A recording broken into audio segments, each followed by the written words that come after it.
The House of Representatives will now come to order.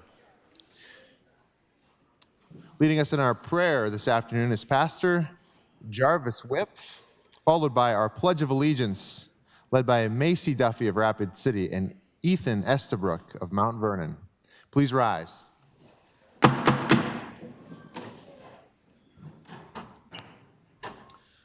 From Psalm 40, verse 4. How blessed is the man who has made the Lord his trust, and has not turned to the proud, nor to those who stray into falsehood. Dear Heavenly Father, as we begin this legislative session, we pause to recognize you and you alone as God. I pray for these representatives that in the midst of all the legislation and decisions that they face, that they would find peace in the knowledge that they can trust in you.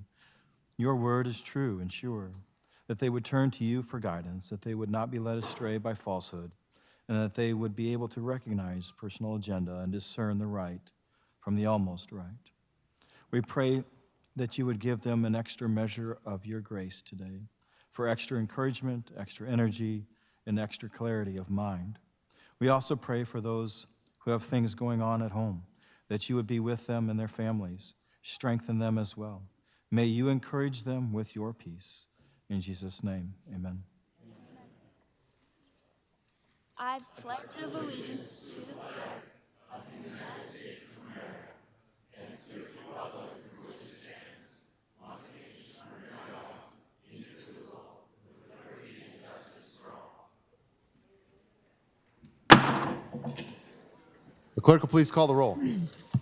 Representatives Andera, Arland, Auk, Elward, Baumüller, Bathke, Baxter, Sismowski, DeGroot, Derby, Duffy, Emery, Fitzgerald, Fosness, Garcia, Goodwin, Gosh, Greenfield, Halverson, Healy, Heerman, Heineman, Hughes, Hunt, Ismay, Jameson, Jensen, Jordan, Jorgensen, Casson, Kaiser, Colbeck, Call, Ladner, Lems, Manhart, Massey, May, Moore, Mortensen, Muckey, Mullally, Mulder, Knowles, Norstrup, Odenbach, Overweg, Peterson, Poyer, Randolph, Rayfeld, Reimer, Reich, Rice, Roby, Rowe, Schaefbauer, Schwans, Shorma, Schubeck, Sharda, Soy, Stevens, Uribalk, Van Diepen, Wahlberg, Weems, Weisgram, Whitman, Speaker Hansen.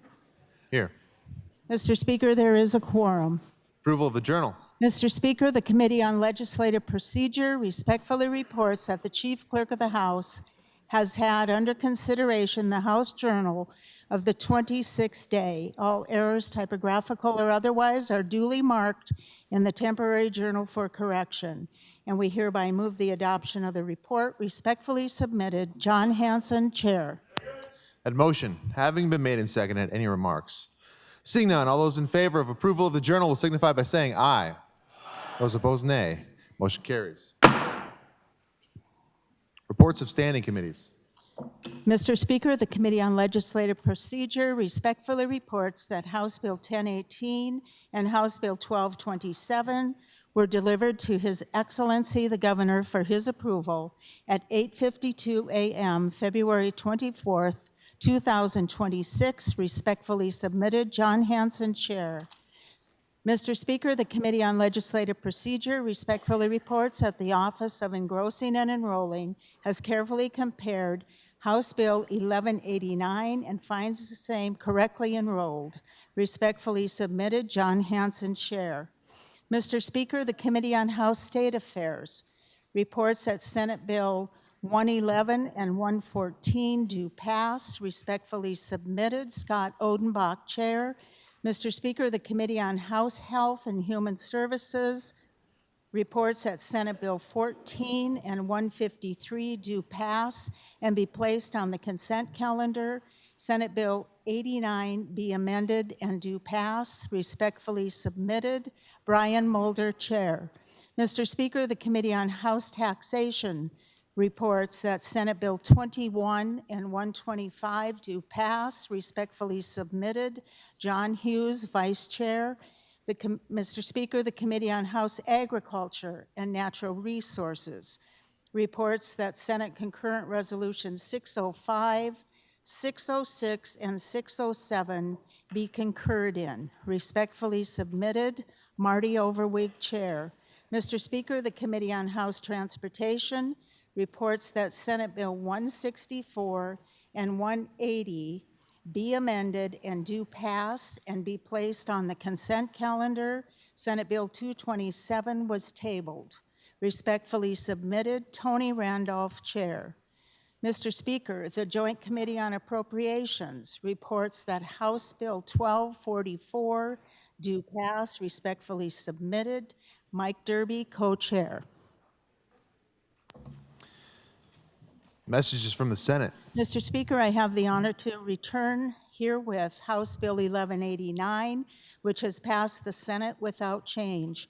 Also, Mr. Speaker, I have the honor to transmit herewith Senate Bill 7696, 124, 134, 204, and 219, which have passed the Senate, and your favorable consideration is requested. Respectfully, Peggy Lorenz, Secretary. Motions and resolutions.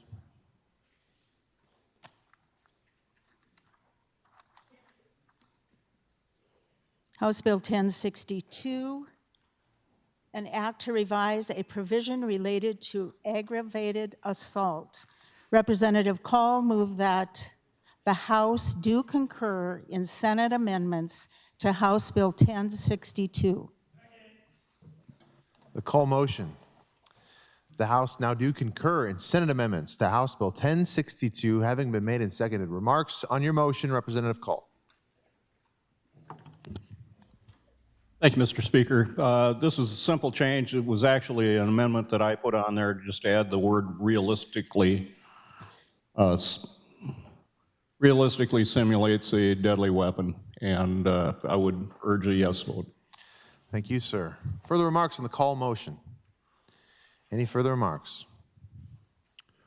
Seeing no further remarks, the question before the House is the call motion. The House do concur in Senate amendments to House Bill 1062. All those in favor will vote yea. Those opposed, nay. The clerk will unlock the voting machine, and the members will proceed to vote. Representative Mulder. Thank you, Mr. Speaker. Personal privilege. Granted. Thank you, Mr. Speaker. Well, today down on the rotunda, you might have noticed it's Disability Awareness Day at the Capitol. And I would invite all those wearing green shirts and their support and their family members to go ahead and stand up. I would like to warmly welcome individuals with disabilities, their families, providers, and natural supports. South Dakota is home to 20 community support providers serving individuals across our state. Today's incredible turnout highlights just how important home and community-based services are to South Dakota. Will you please join me in welcoming this group?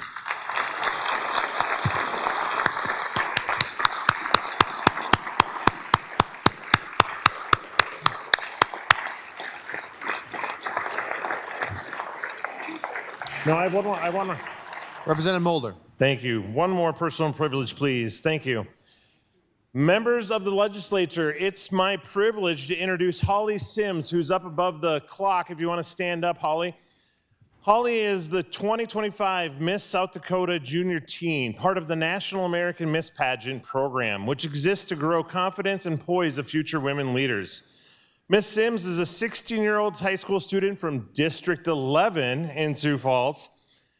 She maintains a 4.0 GPA, competes as a varsity gymnast, and holds a brown belt in Taekwondo. In 2025, she started the Star Heroes, which stands for Saying Thanks and Remembering Our Heroes. Inspired by her father's 6-month overseas deployment, Star Heroes is dedicated to recognizing and supporting military members and veterans, both locally and abroad. In its first year alone, the organization has delivered more than 200 handwritten cards, sending messages of gratitude to deployed service members, and then engaged directly with hundreds of veterans at events in South Dakota and distributed care packages to deployed service members overseas.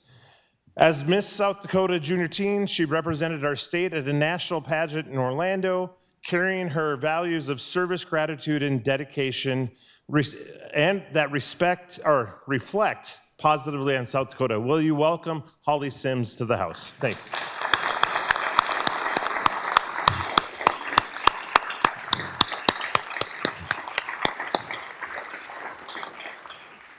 Representative Reich. Personal privilege. Granted. Thank you, Mr. Speaker.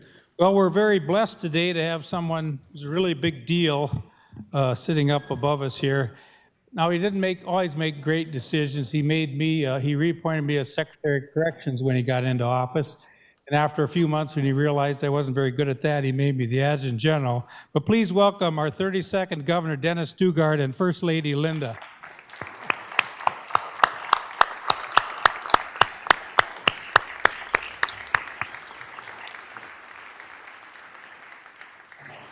Representative Overweg.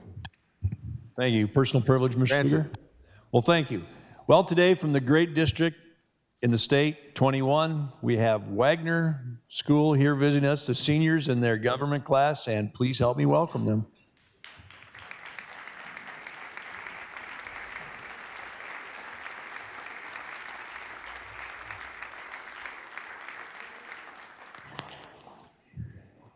Representative Mucky.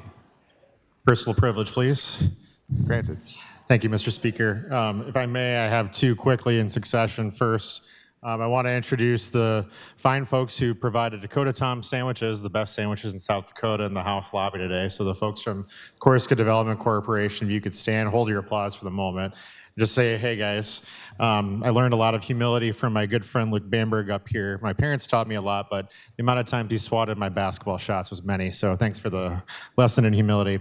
I want to also introduce, I haven't had a chance to introduce her on this floor yet, so please stand. My wife Sadie is here in the gallery today as well. Please give them a warm welcome to the Capitol today.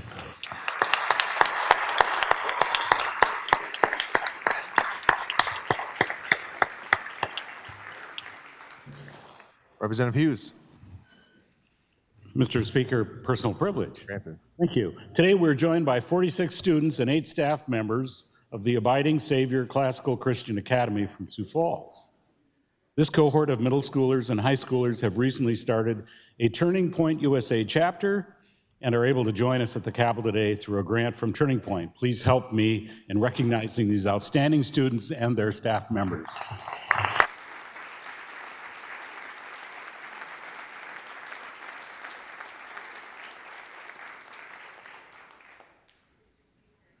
Representative Weems. Thank you, Mr. Speaker. I have the distinct honor of introducing my husband to this body, and my lovely daughter, Caressa, and her husband, Brandon Van Beek. My husband is Jay Weems. If they'd stand and be recognized.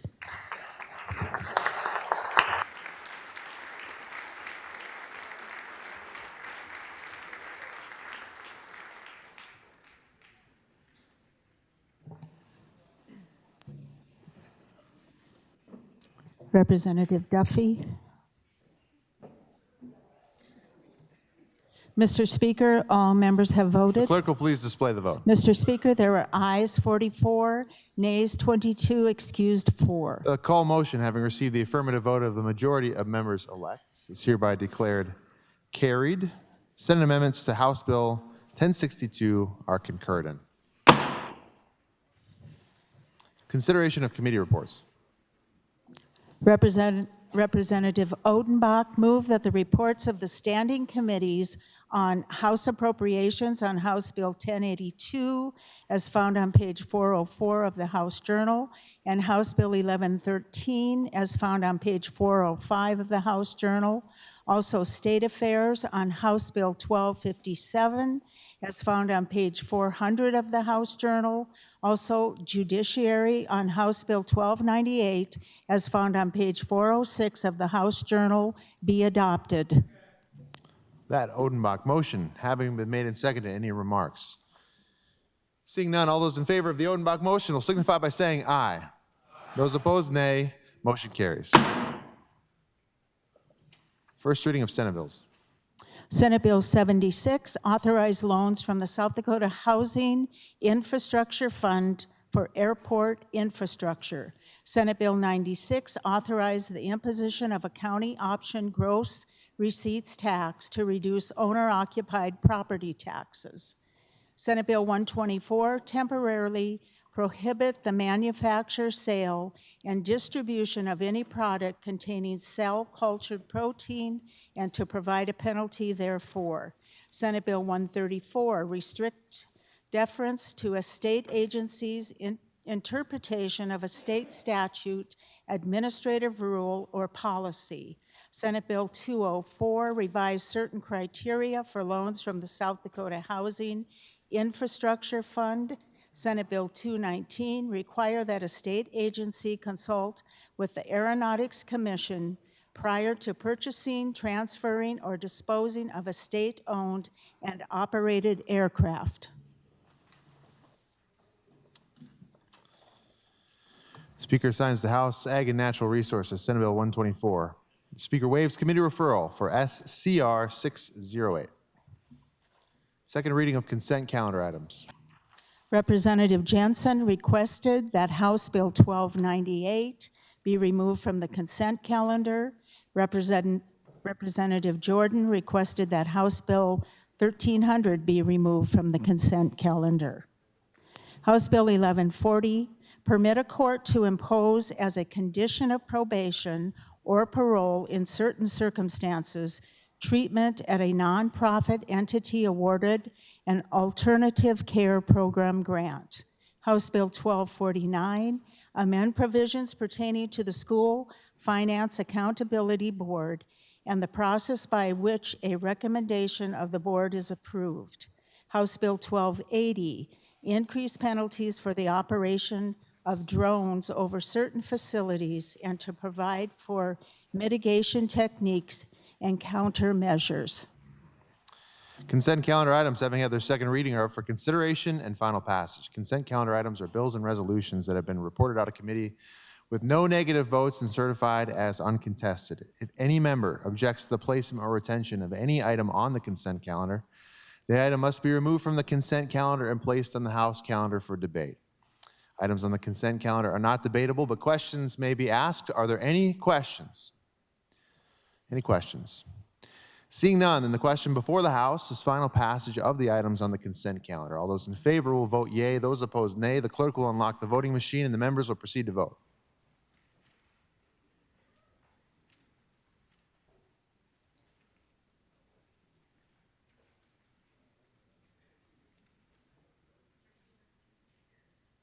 Representative Schwans.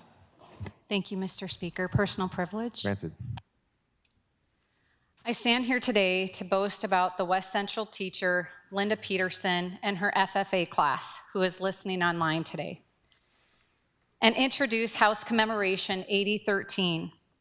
The FFA Agricultural Issues Career Development event challenges students to research and analyze all sides of a controversial issue impacting agriculture in their community. Teams must present their findings in a public forum and ensure their presentation remains balanced without favoring one side or the other. The West Central Agricultural Issues team chose to explore the question, autonomous agriculture, friend or foe for farmers, finances, and the future of our food. Through in-depth research, interviews, and analysis, the 7-member team examined the potential benefits and challenges of autonomous technology in agriculture, including its impact on farm profitability, labor, rural communities, and long-term food security. In December, the team earned first place at the state competition, securing their spot at the National Agriculture Issues Career Development event in Indianapolis this October. Competing on the national stage will give them the opportunity to present their work to a diverse audience and engage in meaningful dialogue about the future of agriculture. The students include Tegan Lupkus, Alex Seisma, Nate Struck, Holly Berg, Kennison Johnson, Stella Seisma, and Gannon Leanhard. Their teacher is Linda Peterson, who has been a teacher at West Central Elementary for natural resource, animal science, horticulture, floriculture, vet science, biotechnology, ag leadership. This is her 42nd year teaching agriculture, and she's been teaching at West Central for 36 years. Can we please give them a round of applause online? Thank you.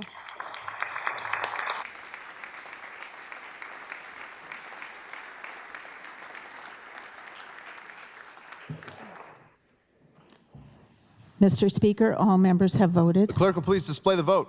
Mr. Speaker, there were ayes 61, nays 5, excused 4. Consent calendar items having received the affirmative vote of the majority of members-elect is hereby declared passed. Any questions on the titles? Seeing none, the titles are deemed correct. Second reading of House bills.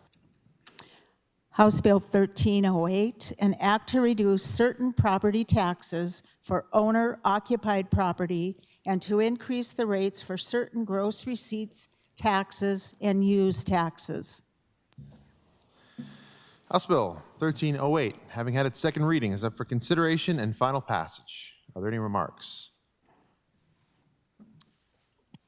Representative Szymanski, I believe we are on the motion to amend that was made when we last had this bill. That was 1308B. That is correct, Mr. Representative Speaker. Szymanski. So I would assume that we're going to start with debate on the amendment. And correct. I just wanted to say that I view it as a friendly amendment to address another concern that this legislative body has been asked to address as a priority. Thank you. Further remarks on the Szymanski motion to amend House Bill 1308 with Amendment 1308B. Representative Mucky. Thank you, Mr. Speaker. With permission, may I have latitude to speak to the amendment and the bill itself? Granted. Thank you. So I want to first and foremost thank the good prime sponsor of this bill. I think I can't speak for another legislator who I've had so much time talking about taxes with, but also somebody who is extremely enthusiastically thoughtful about taking in feedback and where we can move forward. Together, we came up with an approach to House Bill 1308 that we thought would be a benefit to 100% of South Dakotans and would also, in particular, continue the thought process around how do we provide tax relief to owner-occupied property tax holders. What I appreciate from the representative from Lincoln County is really a focus on how do we make sure that the money comes together in an appropriate way. And I think he's provided that to you at your desk if you've not seen this. What I appreciate about the approach is he has taken a three-pronged approach to this bill that I think is helpful for us, but also integrates property tax relief and relief in the form of a reduction in food and food ingredients sales tax that would benefit owner-occupied property owners, but also the remaining remaining portion of South Dakotans, and also trying to find a sustainable pathway forward for our funding.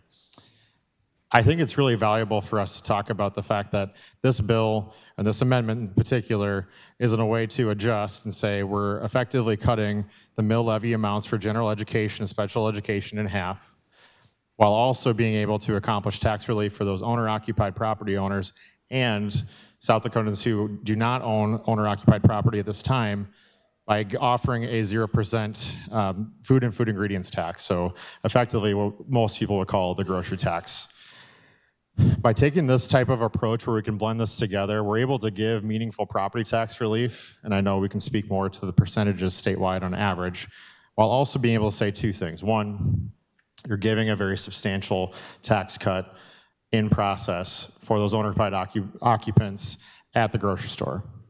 At the same time, you're also including the more than 30% of South Dakotans who do not own a property at this moment in time and give them a small portion of relief as we look at sustainable funding in the form of a raise of the sales tax to 5% starting on July 1st of this year. What I want to make sure I speak to is that relief at the grocery store for some property owners, some owner-occupied property owners, might actually be greater than the tax relief we would give them or match the amount we may get them when or if the mill levy could go to zero.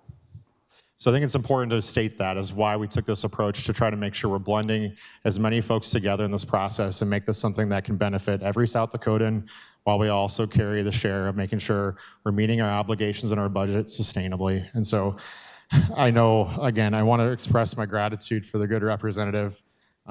He is extraordinarily thoughtful and extraordinarily capable of putting this together, and I think the package he's brought before you today is a really good win and brought together a lot of feedback from this chamber and from others as well. So I encourage your support on the amendment. Thank you, Mr. Speaker. Thank you. Further remarks on the motion to amend? Any further remarks? Seeing no further remarks, the question before the House is the Szymanski motion to amend House Bill 1308 with Amendment 1308B. This is a voice vote. All those in favor of the motion to amend will signify by saying aye. Aye. Those opposed, nay. No. The speaker is in doubt. The House will divide. All those in support of the amendment will stand.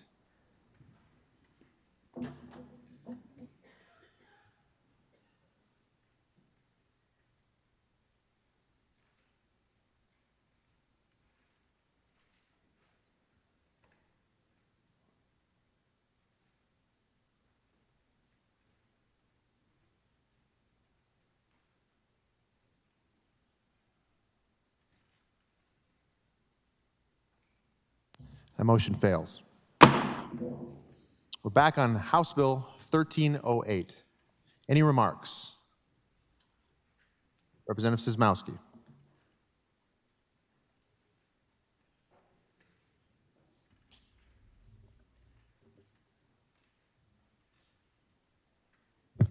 Thank you, Mr. Speaker. I had to be ready with 2 talks today. In bringing this bill, and obviously fellow members of the House of Representatives, addressing some major issues that face South Dakota was the goal. It started out pretty simple, and then the more that I spoke with each of you individually, it got heavier and it got a little more complex. But what I do feel, what I wanted to share, is that this is a product of many of you as legislators, constituents, Cracker Barrel comments, and certainly this has become what I felt was a House bill, truly representing a lot of the voices. And my goal was to bring it to you and explain it to you as best I could. I learned long ago that you don't tell anybody how to think. So all I'm gonna do today is I'm gonna tell you how I have been thinking. And then you can decide, for yourself if you can agree with that or not. I debated this myself probably more than I'm gonna even say today and I put those in my talking points. So if you still have the original packet from last week, all of my talking points that I'm gonna share with you today are in there. So what does House Bill 1308 do? It proactively provides funding for a 2% annual wage increase, which will still not quite keep up with the cost of living for all of our employees of the state of South Dakota, teachers, technical colleges, and Medicare providers. Secondly, it provides funding for meaningful owner-occupied property tax reductions. That property tax reduction is now in the form of 29 to 44% average statewide decrease per home.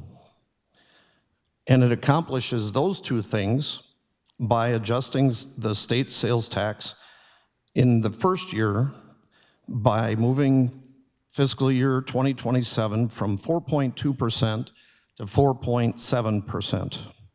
And in the second year, fiscal year 2028, it goes from 4.7 to 5.0.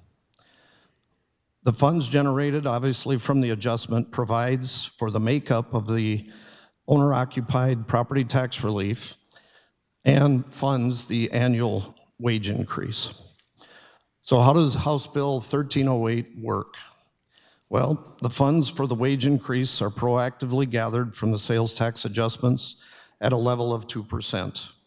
And I want to stress, it's still up to each year's legislature to award that change in salary.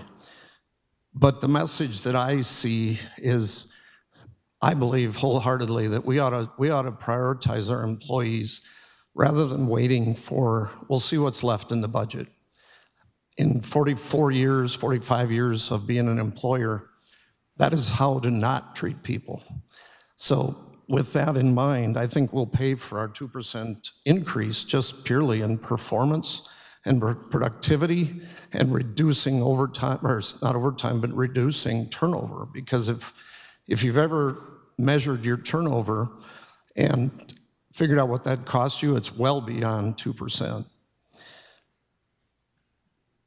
The House Bill 1308 also, as far as how it works, it sets both the general education mill levy and the special education mill levy to zero for owner-occupied's contribution to property tax at the local effort.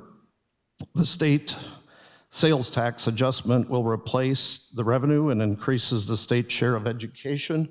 Right now, we pay 58% of the local effort as a state, and under this bill, it would go to 72%. And on special ed, thank you. Get rid of my candy bars. The special education as well goes from right at about 30% all the way up to 67%. So it is significant.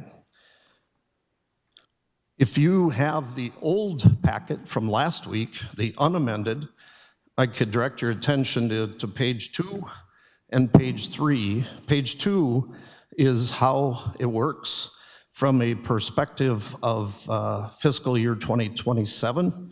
Page 3 is 2028. Two big boxes on the page. One of them is the revenue increase.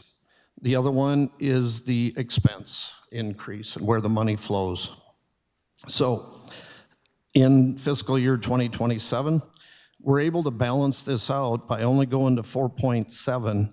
We can balance this out with an additional $187 million that is derived from the sales tax increase and the factor for elasticity. In other words, as taxes go up, spending will drop some.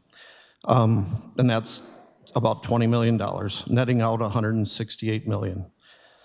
So the increase in expenses, we fund 2% for the big three, $44.6 million.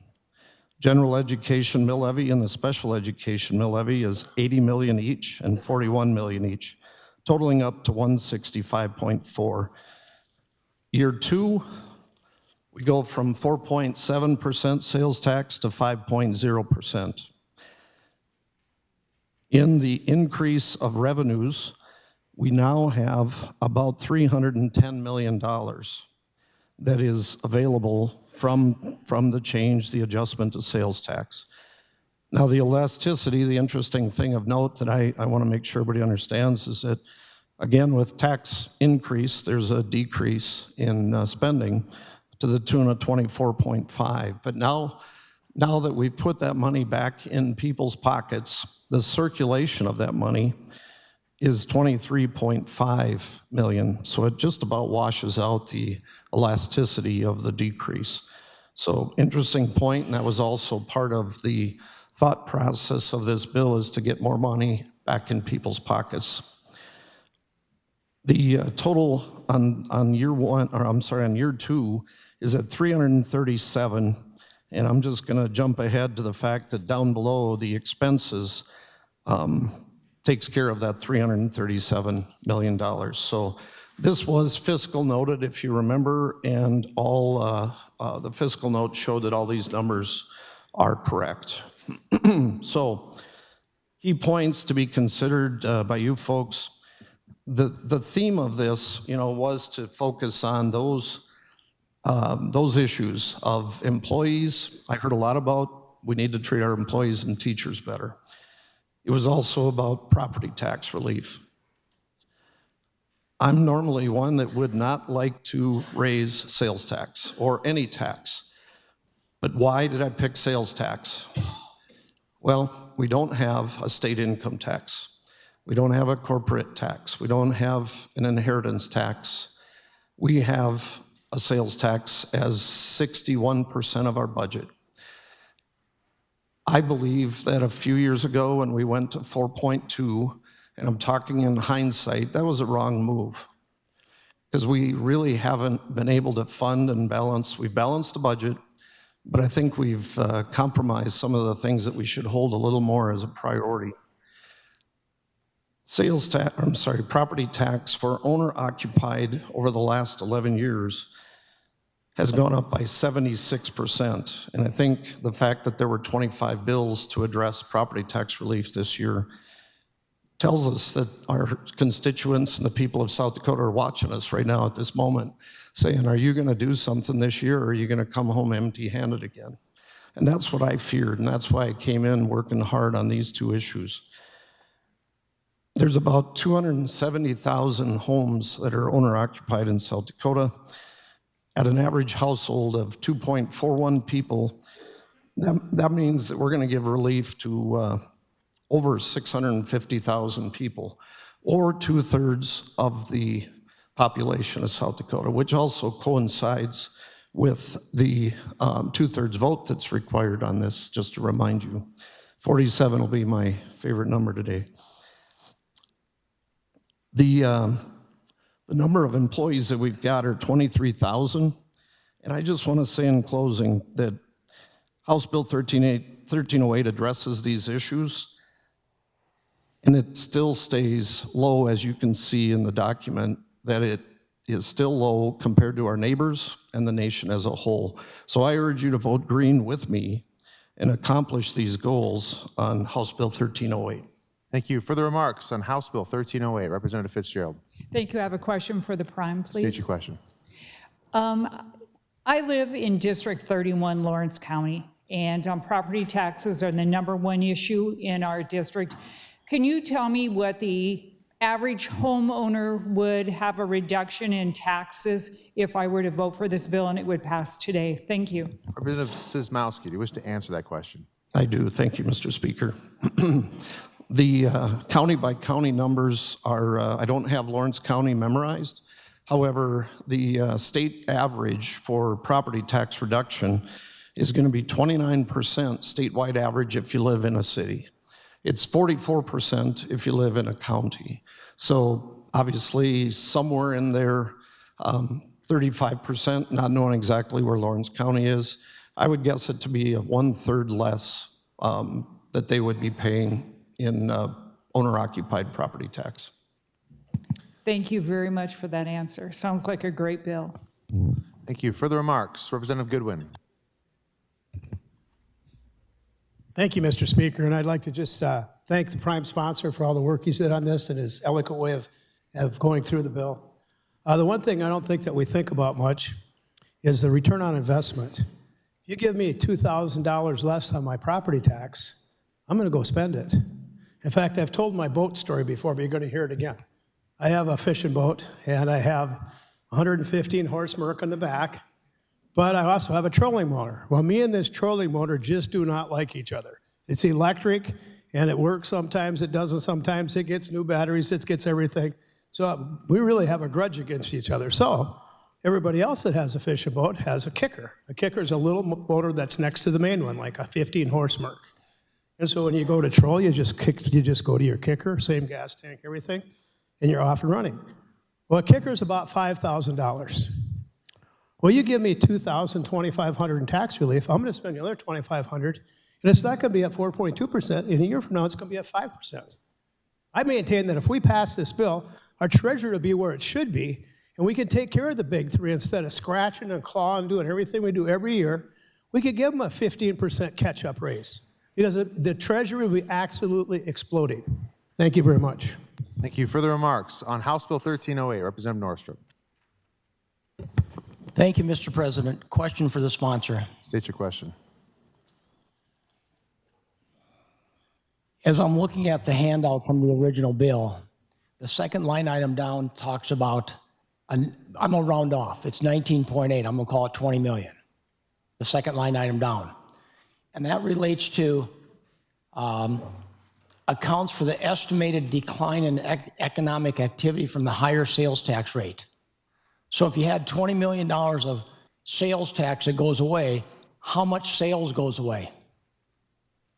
Representative Szymanski, do you wish to answer that question? Well, it's pretty simple. You just take that number divided by 4.2%, and that'll tell you how many sales were lost. Follow-up or remarks, Representative Norstrop. Follow-up question? State your question. And it doesn't really matter what the answer is. But would you divide by 0.042 or 0.047? You can divide by either one, depends on what your logic is. Representative Szymanski, do you wish to answer that question? Yes, Mr. Speaker. I agree with your statement. It depends what you're comparing to, if you want to compare to what it currently is or what it's going to be. But by it going to 4.7, the elasticity is accounted for. But I also want to point out that down below in the next year, there's about 23 million of increased purchasing, 23 million of sales tax that's collected due to all the additional purchasing that's going on in the state of South Dakota. Follow-up or remarks, Representative Norstrop. Thank you. So the answer is, in the first year, we have a round numbers $20 million reduction in sales tax because of less spending, because the taxes are going to the government and not going to spending. And depending upon whether you divide by 0.042 or 0.047, you get an answer round number $450 million. So what's happening with this bill in the first year is sales are going down $450 million. That's not good. Thank you. Thank you. Further remarks on House Bill 1308. Representative Weisgram. Thank you, Mr. Speaker. I'm gonna read some of the quotes that I wrote down from what I've heard in session in the House here and in committee. Property tax problem in South Dakota is well documented. Property tax relief is critical to establish new home ownership. We are probably not doing enough to cover our responsibilities. Let's do our job to fund schools. We keep saying we're going to fix property taxes. Are we?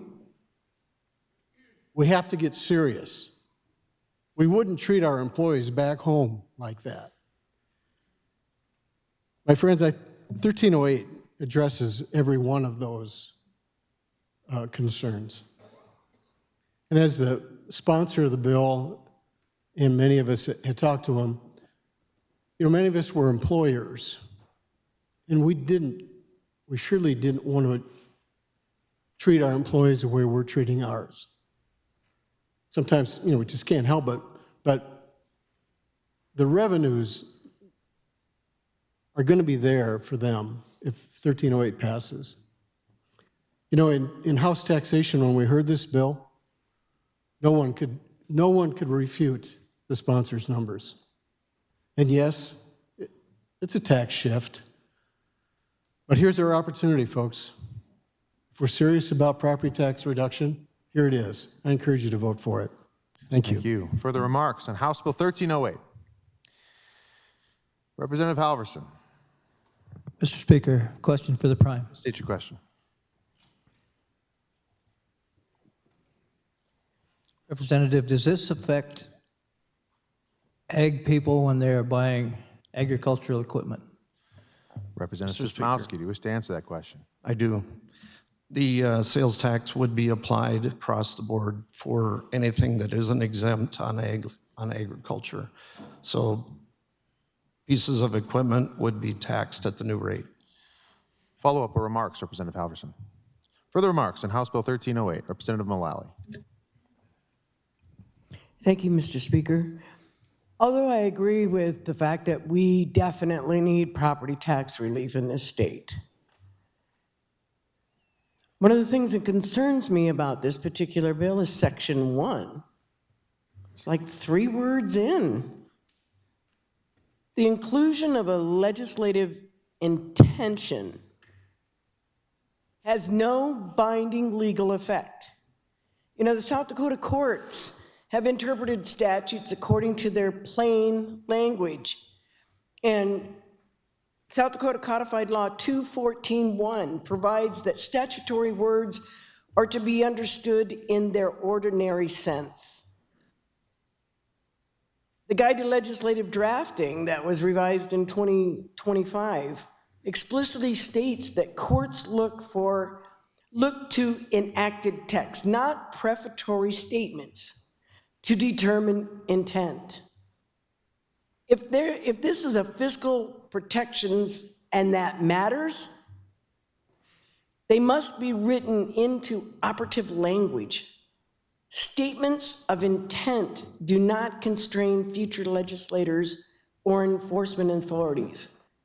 Although I truly believe we need property tax relief in this state, I cannot vote for this bill that talks about intent, when intent is not how the legal system works. It's by plain language. Thank you. Further remarks, Representative Peterson. Thank you, Mr. Speaker. I regretfully stand in opposition to this bill today, and I have an immense amount of respect for the good prime sponsor and all the people that have been helping him. But I'm standing up here as a family farmer and rancher today, and while this bill does a lot of good for a lot of families, a large majority of the families, it doesn't do much good for family farms and ranches. 29 to 44% owner-occupied savings. That's great for the owner-occupied, but as a percentage of our taxes as family farms and ranches, that's a small percentage if you apply it to ours. So, and in addition, as the good representative from Winter asked the question, our taxes are actually going to go up more than likely. I mean, I don't want to start using numbers, but I did the math on our farm, and we unfortunately have to spend a lot every year when you average it out. When you do your renewals with the bank, you say, how much are we spending an acre? And the bankers all tell me we use $150 across the board. So you've $150 an acre on equipment costs times X acres is what farmers are spending. So if you're farming 1,000 acres, $150,000, 4 it's $600,000. You do the math, but it ends up being a lot of new tax, and our offsetting savings on our residential isn't great. But more of a thing than that is just the equitability of it. When some families are going to have 20 to 30% savings on their entire tax bill in the state, and then other families are going to have no savings or an increase, I'm all about equity, and that's why I think this just doesn't work. But again, I applaud the efforts of everybody involved. I would like to find something, a couple improvements that I would do if this was all property classes. Be a pretty good yes vote, in my opinion. If we could have kept ag equipment at 4.2, and I also think a cap on the relief up to a certain value of a home, I think that would be better. I think that'd be more palatable for a lot of people, but that's not what we're voting on here today, so I'm going to be a no. Thank you. Thank you. Further remarks, Representative Odenbach. Well, thank you, Mr. Speaker. I do applaud as well the valiant effort really that's gone into this bill, and I echo those who say that property tax relief is a big, big issue. It certainly is out where I live. But I must say, I think if we just say, in a sense, let's throw in the towel and raise sales taxes to 5% to hold everybody harmless as far as all the spending, maybe we're not doing our job. And that's why I'm going to be opposing this. And I guess I would say holding out for us to still do something better. Back in November, I asked our good staff to give me some numbers as we started to look ahead to this debate that we were going to have this session. And I knew it was coming. And and I said, what did spending do from 2022 to 2025? And I think the numbers are relevant in the context of now in this debate saying, hey, we've got to raise our sales taxes in order to try to hold everybody harmless or give everybody raises or whatever. And we hear about the big three, and I repeatedly say we need to talk about the big four, and the fourth is the taxpayers of all this. And the percent change overall in the state government budget is 35.8% from back in 2022 to current. K-12 education spending is up 39.8%. County government spending overall is up 31.4%. And I know that's at a time when inflation ran roughly, depending how you look at it, from 18 to 23%. But you also have to remember our state population went up 4.3% during that time. In K-12 enrollment only went up 0.87%. And yet we're up $722 million year over year from FY26 to FY 2022. And so before I want to just say, yep, let's hit the easy button and raise the sales tax to 5%, I want to look at other things. We know that the sales tax that we have now at 4.2, that's going to sunset and go to 4.5. And I think there's other options to do this, to address this issue. And I think if we do it without recognizing what spending has done, it's the spending, then I think we're not totally doing our job, and that's why I'll oppose this today. Thank you. Thank you. Further remarks on House Bill 1308, Representative Ladner. Thank you, Mr. Speaker. We've been trying to address this issue for the past 5 years. For 2 years, people wouldn't even talk about it. At least now we have a voice. The people of this state finally have a voice in this. You know, to address the ag issues, ag worked 10 years on implementing a productivity model, which uses the 8-year Olympic average, which highly benefited them and shifts some of the expenses onto owner-occupied and commercial. I worked on a grassland bill that reduced ag's grassland tax rate significantly. We worked on elderly and disabled tax freeze, highly benefiting our older population. Ag currently pays the lowest mill levy of all 3 classes.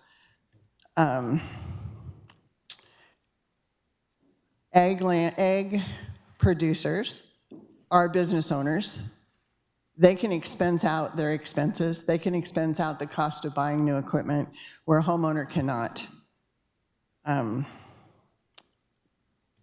had one rancher in a Cracker Barrel come up and say, our beef prices, our beef prices are the highest they've ever been, but we've been in a drought. What if we hit another drought? And I looked at him and just kindly said, our homeowners have been in a drought for over 5 years since COVID. Where's their relief? You know, DOR loves to use the word shift. Anytime something changes, something else has to change. It's like sitting on the edge of a waterbed. When you sit on it, one side goes up. If you get up, it equalizes out. If they really like your proposal, they call it an equalization. There is always going to be a ripple effect. And we just have to come to grips with, when is enough enough?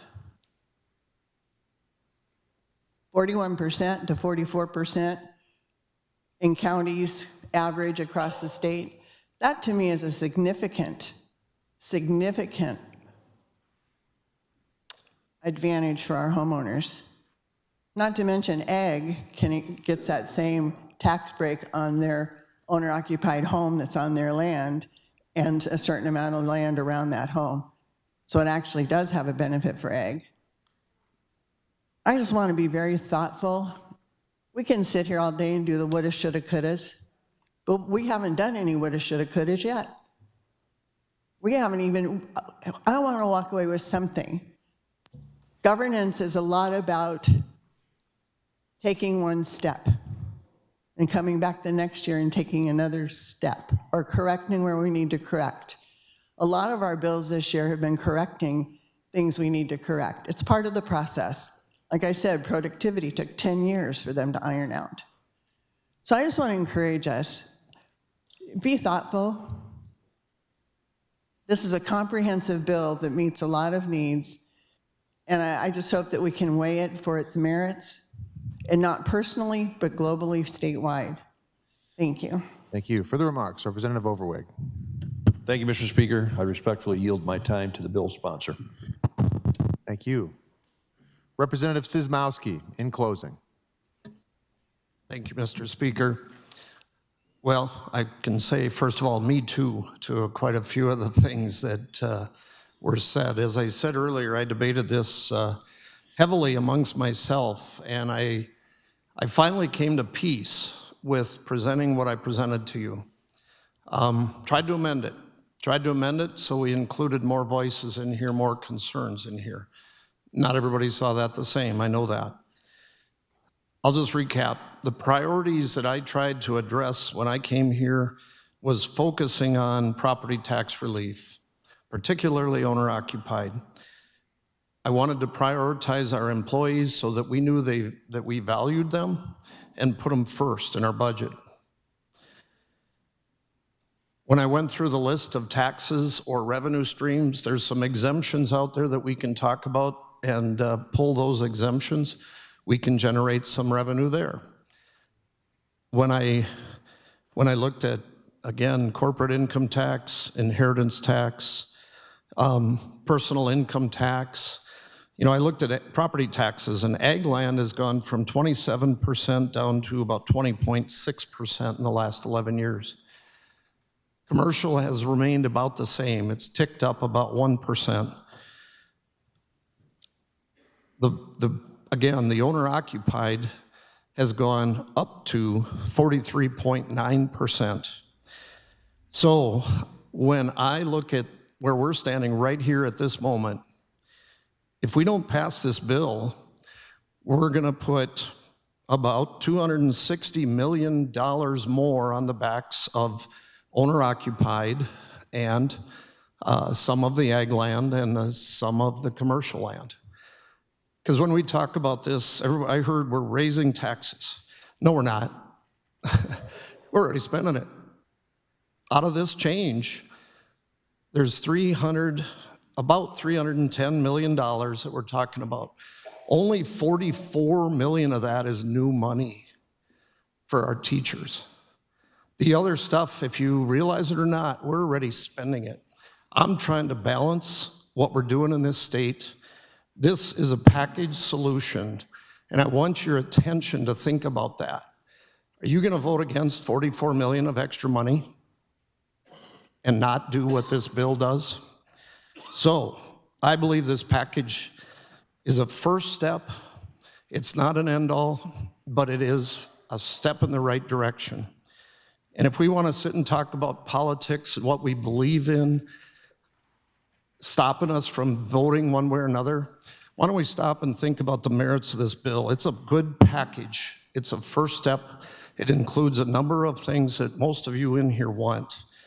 And quite frankly, I think it's good for South Dakota. I know there's some things in here I didn't like either, but I had to overcome that so I could go home and say, you know what?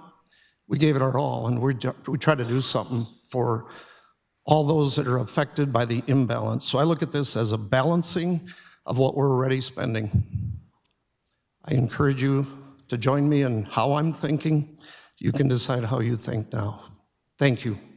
Thank you. Seeing no further remarks, the question before the House is final passage of 1308. Due to the increase in the rate of taxation, House Bill 1308 does require a 2/3 vote. All those in favor will vote yea. Those opposed, nay. The clerk will unlock the voting machine, and the members will proceed to vote.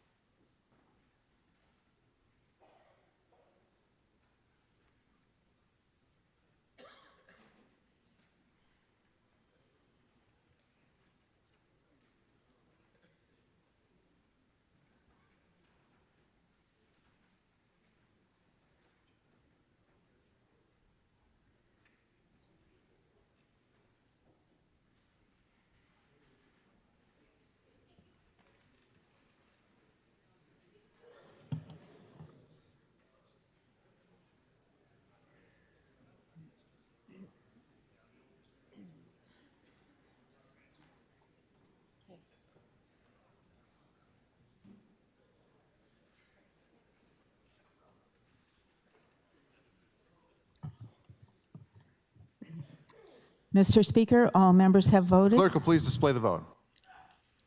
Mr. Speaker, there were ayes 24, nays 42, excused 4. House Bill 1308, having failed to receive the affirmative vote of 2/3 of the members elect, is hereby declared lost.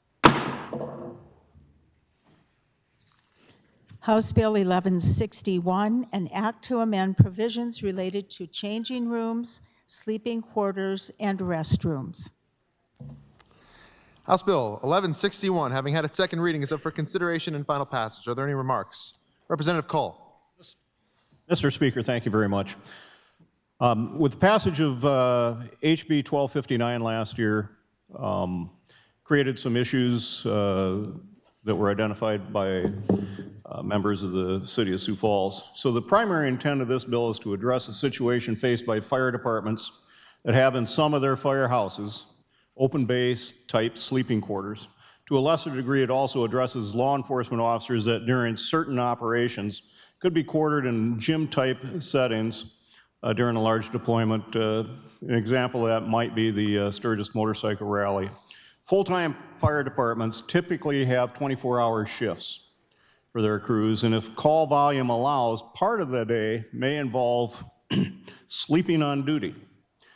Looking at Sioux Falls, 5 of their firehouses were built at a time when all firefighters were male, and not anticipating that would change, the designs of those stations included these open-base style sleeping quarters.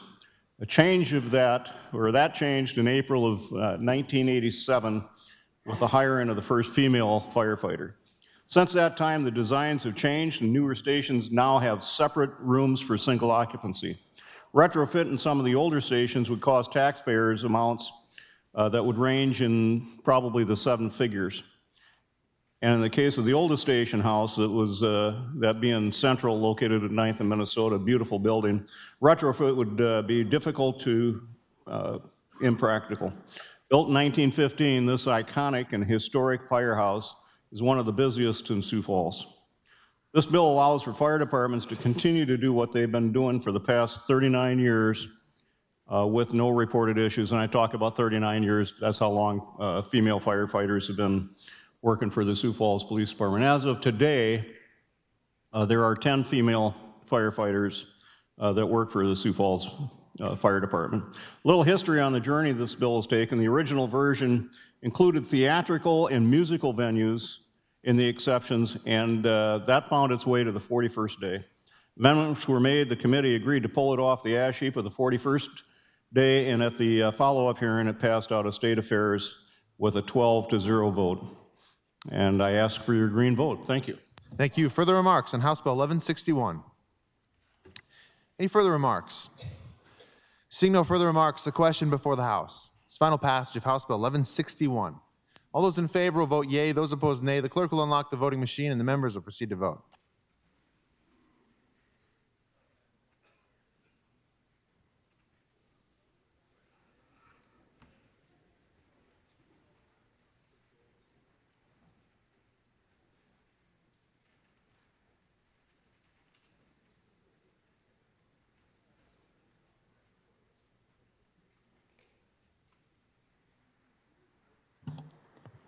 Gosh votes aye.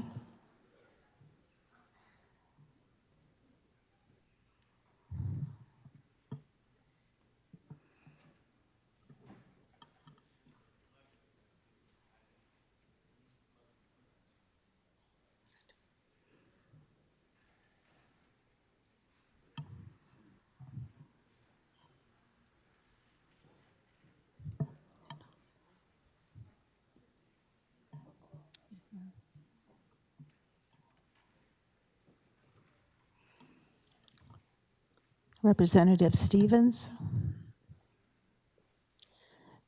Mr. Speaker, all members have voted. Clerk will please display the vote. Mr. Speaker, there were ayes 62, nays 4, excused 4. House Bill 1161, having received the affirmative vote of the majority of members-elect, is hereby declared passed. Any questions on the title? Seeing none, the title is deemed correct. House Bill 1184, an act to define man and woman throughout the state.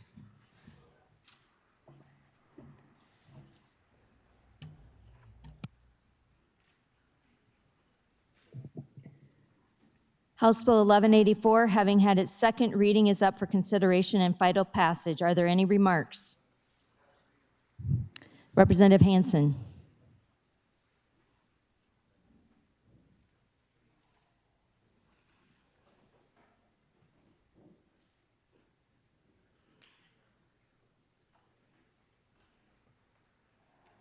I feel like the representative from Brookings, Kingsbury Lake, and Minor County.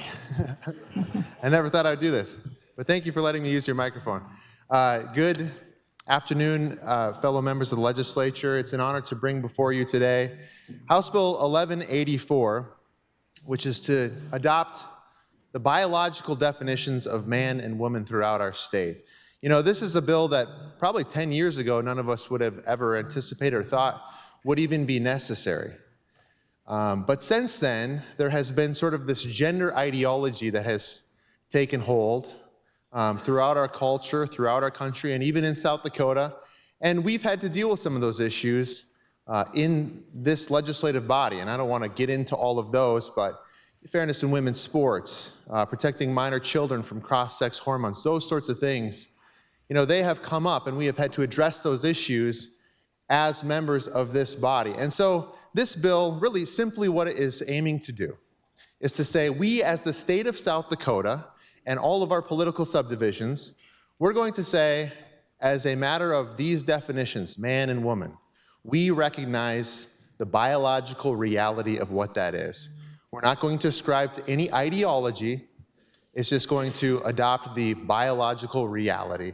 It's really as simple as that, and I would ask for your favorable consideration. Thank you. Are there any other remarks? Any other remarks? Seeing no further remarks, the question before the House is final passage of House Bill 1184. All those in favor will vote yea, those opposed will vote nay. The clerk will unlock the voting machine and the members will proceed to vote.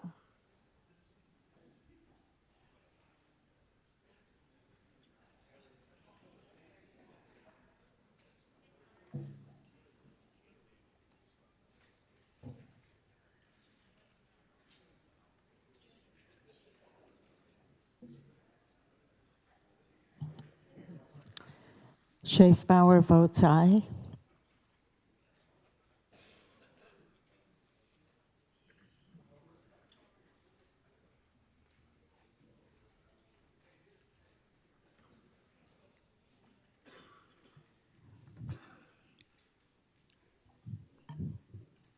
Rowe votes aye.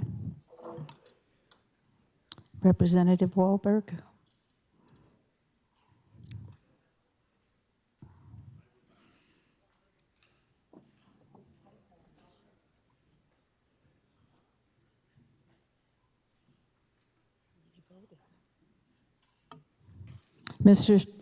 Madam Speaker, all members have voted. The clerk will please display the vote. Madam Speaker, there were ayes 57, nays 9, excused 4.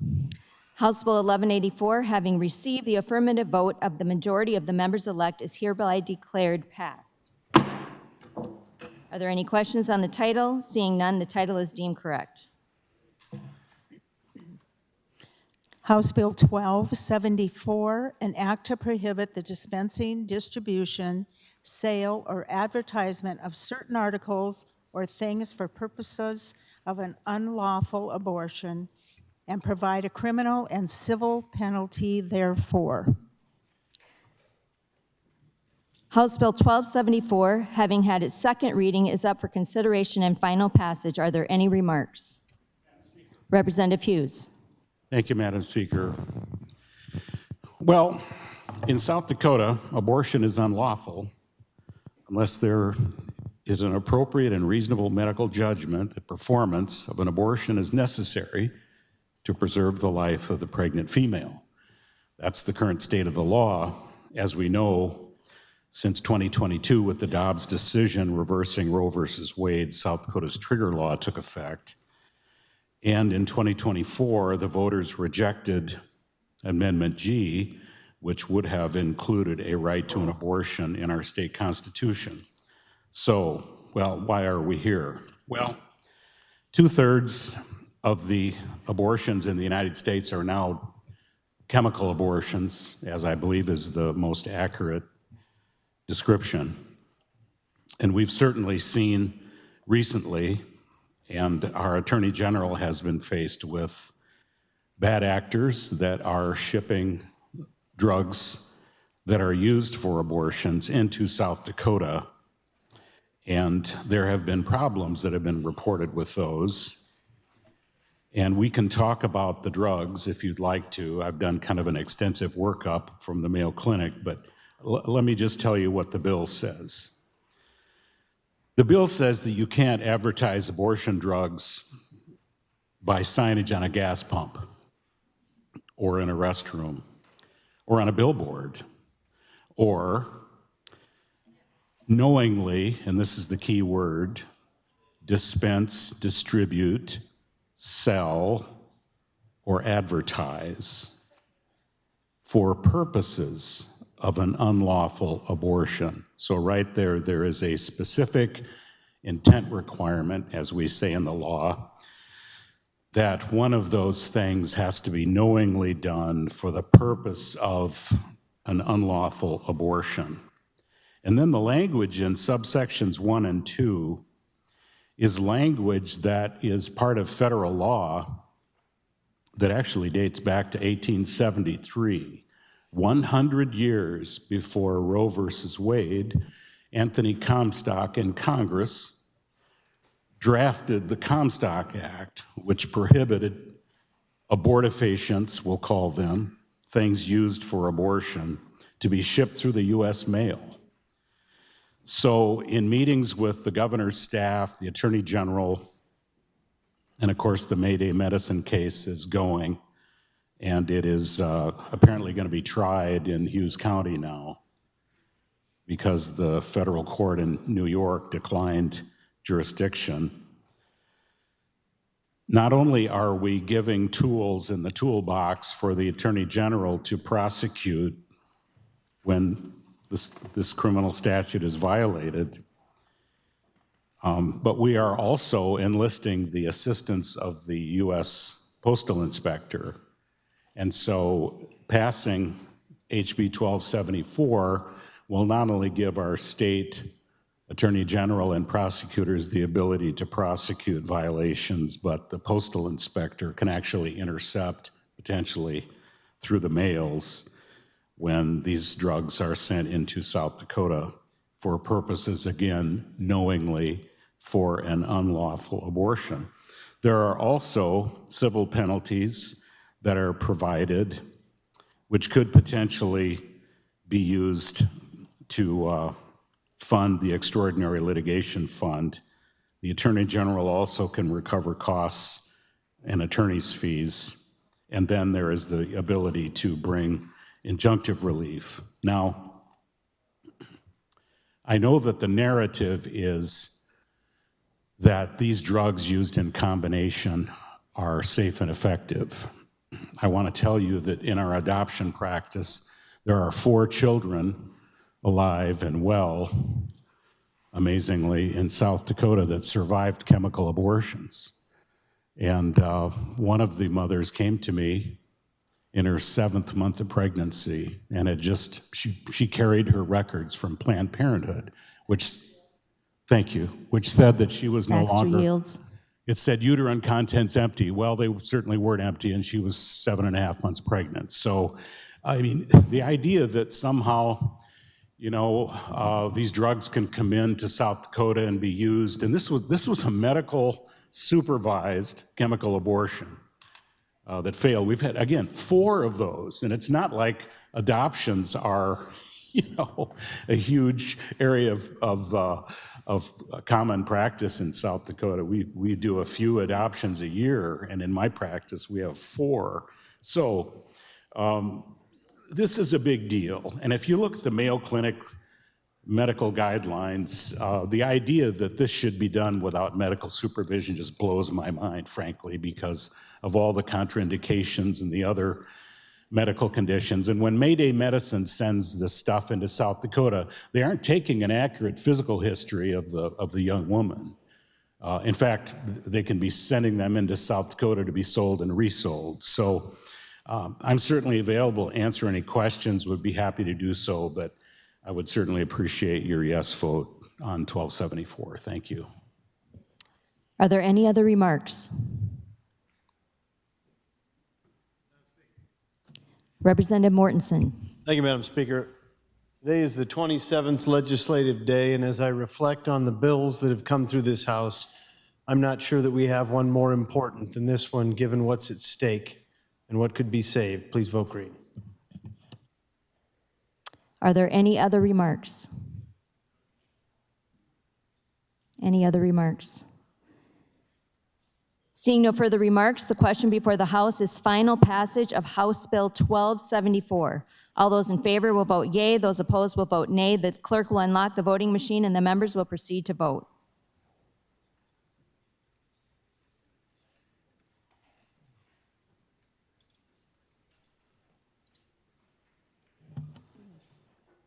Roby votes aye. Rowe votes aye. Arlent votes aye. call votes aye.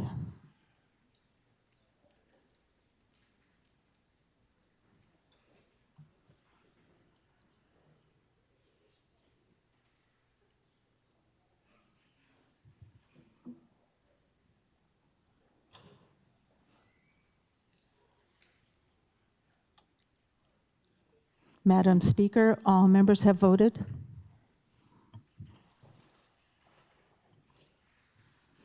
House Bill 1274, having received the affirmative vote of a majority of the members-elect, is hereby...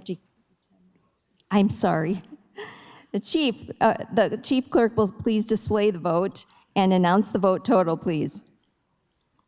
Madam Speaker, there were ayes 61, nays 5, excused 4. House Bill 1274, having received the affirmative vote of the majority of the members-elect, is hereby declared passed. Are there any questions on the title? Seeing none, the title is deemed correct. House Bill 1257, an act to amend the definition of an abortion.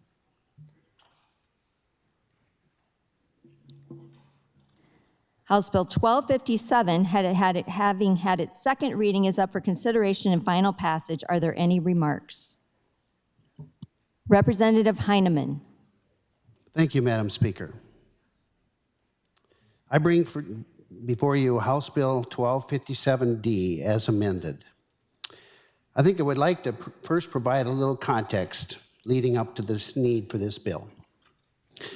Since the overturn of Dobbs in 2022, there have been questions on what our abortion law encompasses, and during the Amendment G campaign, a tidal wave of misinformation.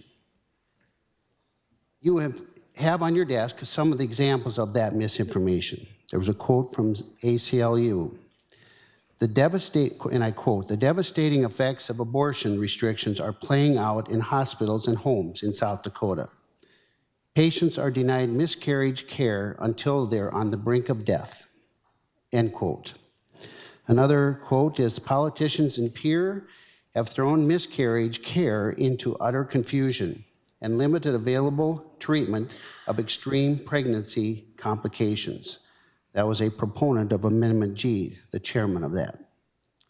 Another quote was, "What kind of monster would deny a pregnant woman proper medical care? That's what the politicians in Pierre did." This was from a TV ad from Amendment G. These falsehoods were being spread about. So the legislature in 2024 asked the Department of Health, with consultation from the Attorney General's office, to develop an informational video that explains South Dakota's abortion law. As a result, the Department of Health released this video in September of 2024. I believe the video provides sound guidance on how to correctly interpret our abortion laws. Unfortunately, there were objections to this video. Clarity was one of them. So I bring to you House Bill 1257D as amended.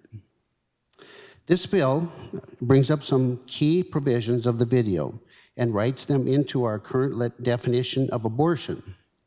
The main substance of the bill is to identify what is not an abortion. When we developed the original bill, we did have difficulty having the stakeholders agree to those definitions, mostly on the definition side. So we decided to go back to our original definitions presently in statute while adding some clarity to that. And to that point, House Bill 1257D was, as amended, clarifies what is not an abortion under law. It provides that the term abortion does not include treatment for miscarriages, ectopic pregnancies, or any medical treatment for a pregnant woman that causes accidental or unintentional death of an unborn child. This bill helps correct misleading and potentially dangerous misinformation that South Dakota pro-life laws prevent a woman from obtaining essential medical care. I believe the changes made will help clear up the misinformation that exists. And I ask you to support House Bill 1257D as amended with a green vote. Thank you for your consideration. Are there any further remarks on House Bill 1257? Any further remarks? Seeing no further remarks, the question before the House is final passage of House Bill 1257. All those in favor will vote yea, those opposed will vote nay. The clerk will unlock the voting machine and the members will proceed to vote.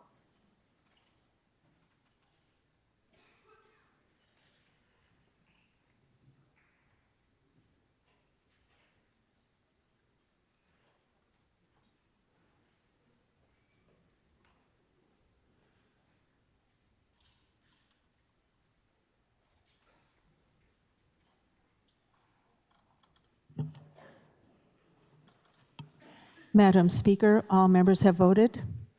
The clerk will please display the vote. There were ayes 60, nays 6, excused 4. House Bill 1257, having received the affirmative vote of the majority of the members-elect, is hereby declared passed. Are there any questions on the title? Seeing none, the title is deemed correct.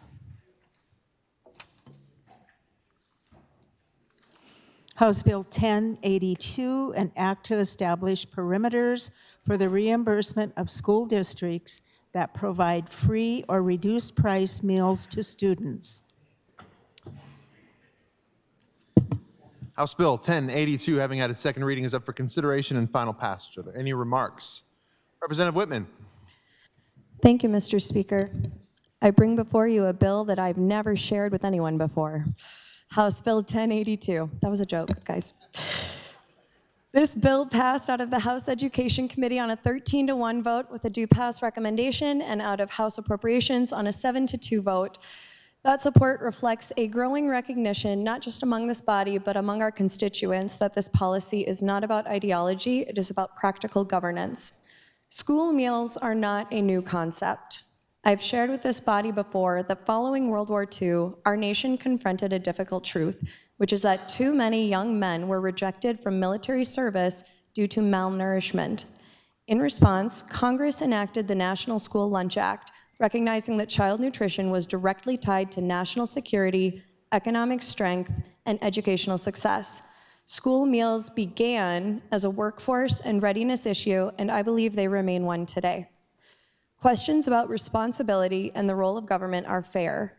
Families work hard to provide for their children, and I would like to be clear that nothing in this bill replaces that responsibility. But when the state mandates attendance and operates a public education system, we assume responsibility for ensuring students have the conditions necessary to learn. What this bill actually addresses is a financial reality. The state requires attendance. We fund buildings, transportation, teachers, and the curriculum because we understand that education is essential to our economy and our workforce. Nutrition is not separate from that mission. A student who is hungry cannot focus, retain information, or fully participate in the system that we require them to attend. Whether we reimburse these meals or not, the food is still served, the staff are still paid, and the costs are still incurred. Right now, these costs are absorbed unevenly through district budgets, private fundraising, and community charity. That patchwork approach creates inconsistency and places additional pressure on districts that are already stretched thin.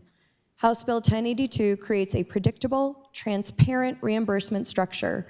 It ensures that districts are not subsidizing what is ultimately a statewide educational objective. This is not an expansion of bureaucracy. It is a stabilization of an existing obligation. If we expect outcomes from the educational system, we must ensure that basic conditions for learning are in place. I respectfully ask for your favorable consideration of House Bill 1082. Thank you. Thank you. Further remarks on House Bill 1082. Representative Derby. Thank you, Mr. Speaker. I rise in support of House Bill 1082. As a proud grandparent of 4 grandkiddos, I know how important it is to get them off to a good start and have the energy to do what they need to do throughout the day. As part of this, I would just like to do a public service announcement to all those parents that qualify. Please get your paperwork in. Thank you. Thank you. Further remarks on House Bill 1082? Are there any further remarks? Anything in closing? Representative Whitman. Representative Whitman in closing. Thank you, Mr. Speaker. Those are the easiest questions I've had all session. At the end of the day, I would say that this bill is about whether we want a budgeting system that reflects the reality we're currently living in. We consistently ask our school districts to meet performance standards, to manage enrollment growth, recruit staff, and stretch every single dollar we give them. Yet in this single area, we continually allow a known and reoccurring cost to remain structurally unstable. When costs are unstable, planning suffers, and when planning suffers, so does efficiency. In my opinion, this is not a philosophical shift. It is instead management improvement of our public schools. If we believe in responsible budgeting, then aligning reoccurring costs with reoccurring funding is good governance. I respectfully ask for your support. Thank you. Thank you. Seeing no further remarks, the question before the House is final passage of House Bill 1082. All those in favor will vote yea. Those opposed, nay. The clerk will unlock the voting machine, and the members will proceed to vote.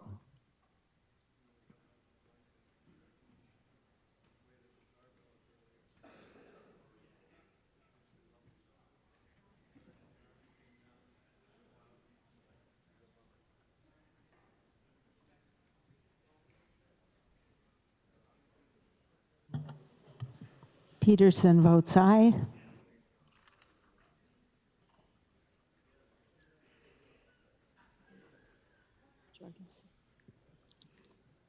Jorgensen votes aye.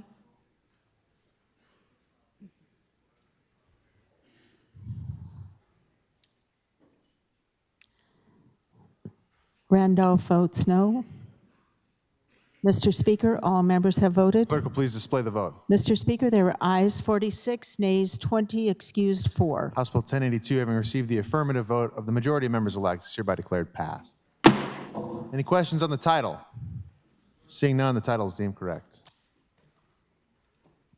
House Bill 1113, an act to establish a manufactured housing down payment assistance program. House Bill 1113, having had its second reading, is up for consideration and final passage. Are there any remarks? Representative Weisgram. Thank you, Mr. Speaker. Today I'm proud to bring you HB 1113 that establishes a down payment assistance program for applicants purchasing manufactured homes. If I may, the impetus of this bill really dates back to the Affordable Workforce Housing Summer Study back in 2021. As that committee researched affordable housing options, it became very clear to me that modern manufactured homes represent an outstanding value for consumers pursuing home ownership. As I've become more familiar with the good work and numerous programs of South Dakota Housing Authority, and they've got some great programs for stick-built homes and governor's homes, it made me wonder why there wasn't a program or some kind of assistance for potential purchasers of manufactured homes. It may or not be relevant to talk about who a customer of a manufactured home is, but in my nearly 40-year career of retail flooring business, most of my employees got their start in home ownership by owning a manufactured home. HB 1113 authorizes the use of $5 million of the Housing Infrastructure Fund to create a program that would assist purchasers with a 0% down payment loan up to $10,000 and repayable to the fund when the home is sold. By our research, at least 20% of buyers of manufactured homes who qualify for a loan, that means they make enough money, they have acceptable credit rating, but they cannot come up with all of the down payment to complete the purchase. Our research also reveals that the average turnover of a loan for a manufactured home is 7 years. Bank West in town has 28 locations in South Dakota, and that's where I'm getting that information. A program like this could be sustainable and help hundreds of South Dakotans become homeowners. You know, folks, most of us came here to do good things for South Dakota. And affordable housing has always kind of been in my heart something we can do something I wanted to pursue and that we can do to help South Dakotans become homeowners and achieve the American dream. I think this program makes a big difference. It's a 2/3 vote, unfortunately. I really need your green vote, and I'll stand by for questions. Thank you. Further remarks on House Bill 1113? Are there any further remarks? Representative Mullally. Thank you, Speaker. Question for the Prime. State your question. Could any of these homeowners or potential homeowners reach out to the South Dakota Housing Authority, where we put $200 million into the fund several years back and allowed for loans to be taken out on that? Representative Wisegram, do you wish to answer that question? Thank you, Representative. Well, the long and short of it, there is no program for them. The first $100 million went for grants for developers, basically, to put in infrastructure for conventional housing projects. The next $100 million was set aside for the same purpose, only in a loan format.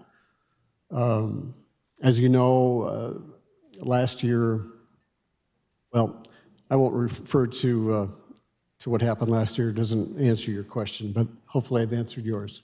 Follow-up remarks, Representative Mullally. Follow-up, thank you, Speaker. State your question. My understanding is that there's like $60 million left in that account. Why would you not have brought a bill that would grab that $60 million from there rather than starting a whole new program and a whole new subsidizing of our taxpayer monies for individuals that can't make down payments when we already have $60 million sitting somewhere that they want to take out and give to airports? Follow-up, or excuse me, Representative Wisegram, do you wish Thank you. to answer that question? Well, we are taking that money. We are taking $5 million of it if this loan was to pass. And as far as South Dakota Housing, you may not have had time to listen to the testimony, but they have the expertise to put the program together. And all they need is the authorization for the monies to be there to complete the task. Follow-up or remarks, Representative Mullally. Remarks. Thank you, Speaker. Thank you for those answers, Representative. I'm just a little concerned that this might distort the private market lending patterns. So I have to rise in opposition of this bill, even though I think homeownership is what the American dream is on many forms, because we're the only country in the world that allows private property ownership. And I remember that I was very young when I got my first house, and now I own 4 properties and paid cash for them and never had to get a loan. So it is doable. You just have to work really hard at it. So thank you. Thank you. Further remarks on House Bill 1113, Representative Shurma. Thank you. Well, I didn't prepare any comments on this bill, but as I thought about it and as it was being discussed, and I appreciate that the good senator from this district here nearby, a good representative, I'm sorry, we're not senators in here, we're representatives. Some former senators. Anyway, I've been scratching my head for the last year or so, listening to different proposals to take some of that housing funding that we passed a couple of years ago. It was for housing support, development of infrastructure, et cetera. It accomplished that. Now we have some money left over. This is just another segment, which is only $10,000 for to help with the down payment for a manufactured housing. I think this is a great use of some of the leftover dollars. let's keep it used for housing in South Dakota and getting people within South Dakota the ability to own a home. Thank you. Thank you. Further remarks, Representative Kolbeck.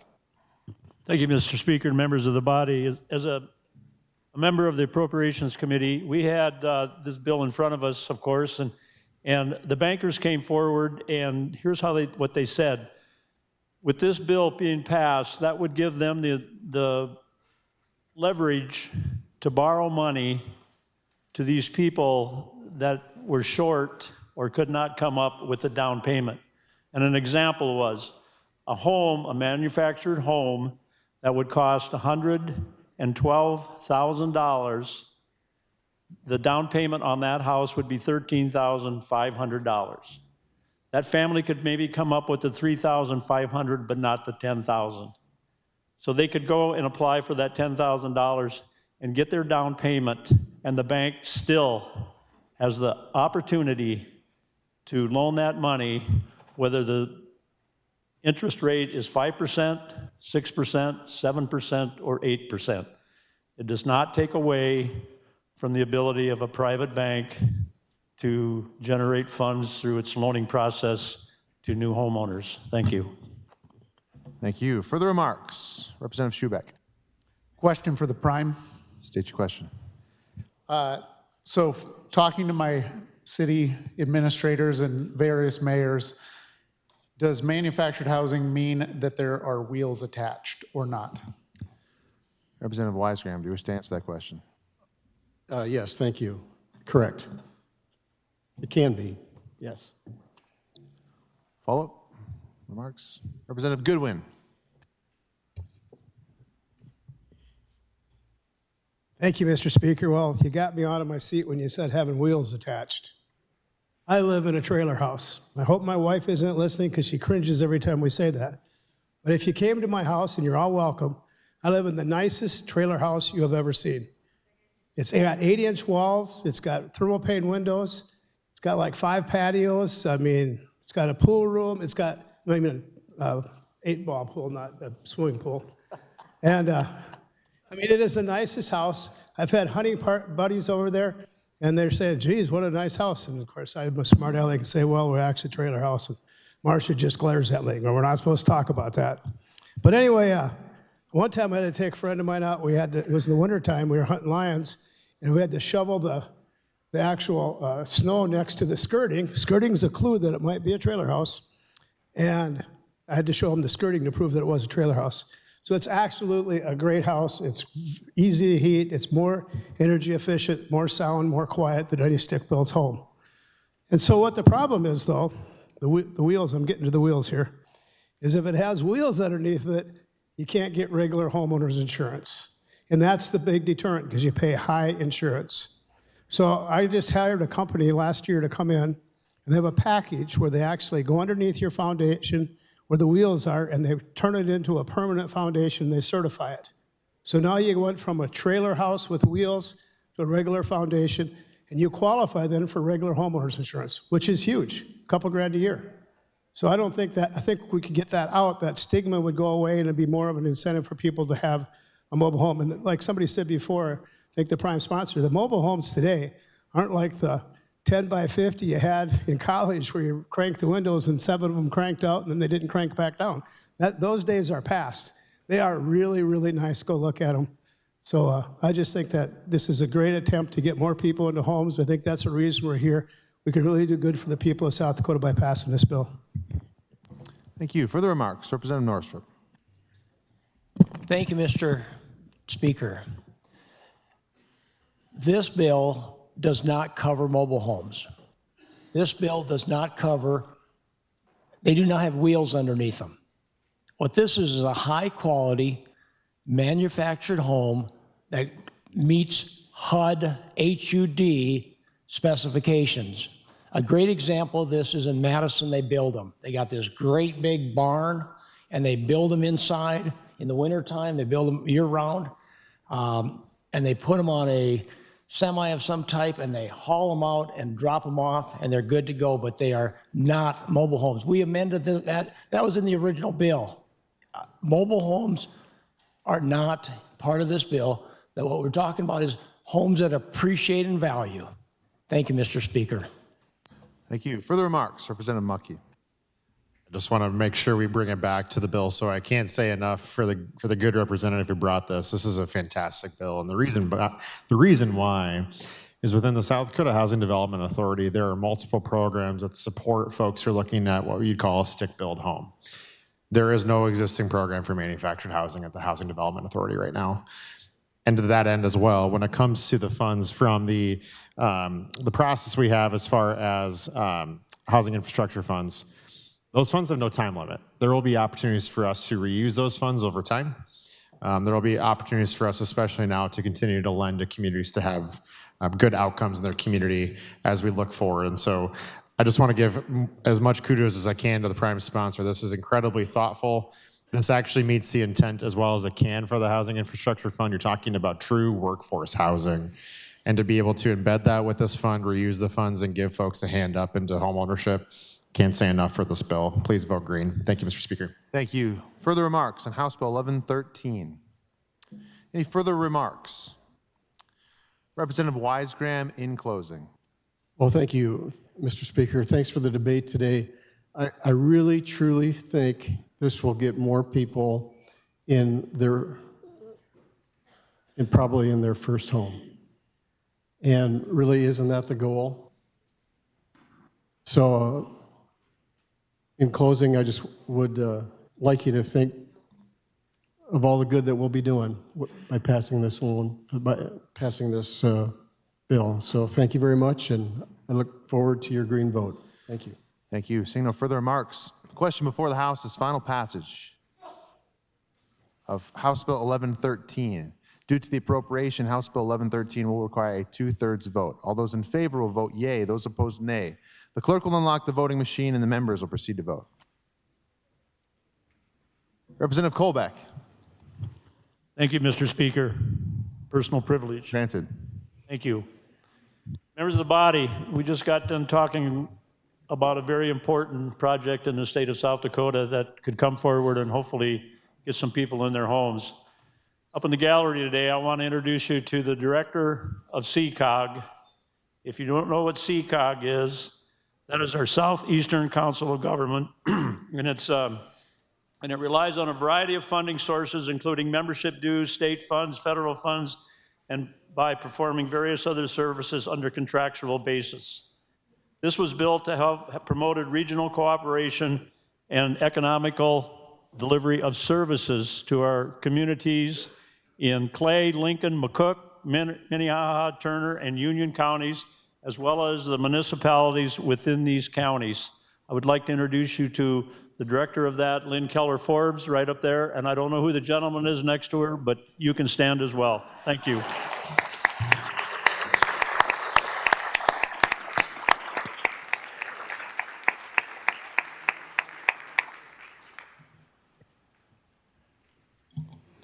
Ray Feld votes aye.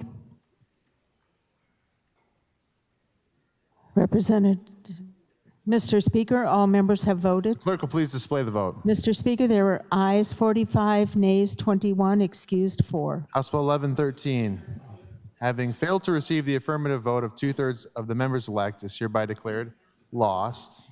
Yes, sir. Representative Derby votes aye.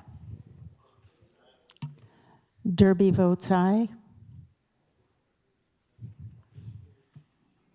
House Bill 11, go ahead and announce the total again, Chief Clerk.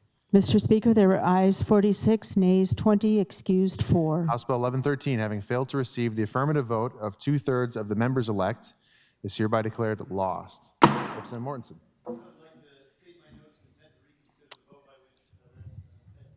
Your intent to reconsider is hereby noted.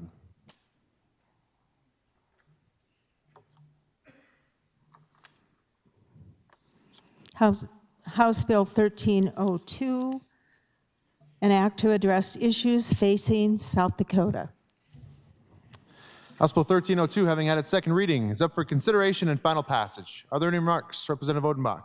Thank you, Mr. Speaker. House Bill 1302 is a Vehicle bill to give us some flexibility to deal with any emergent issues, final key compromises, or emergencies in the final days of the session, and I would ask you to please vote yes. Thank you. Further remarks on House Bill 1302? Any further remarks?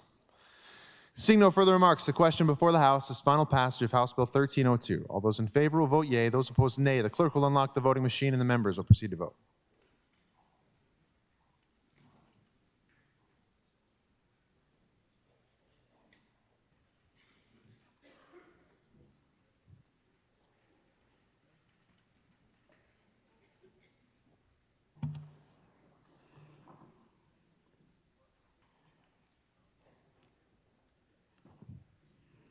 Representative Fitzgerald.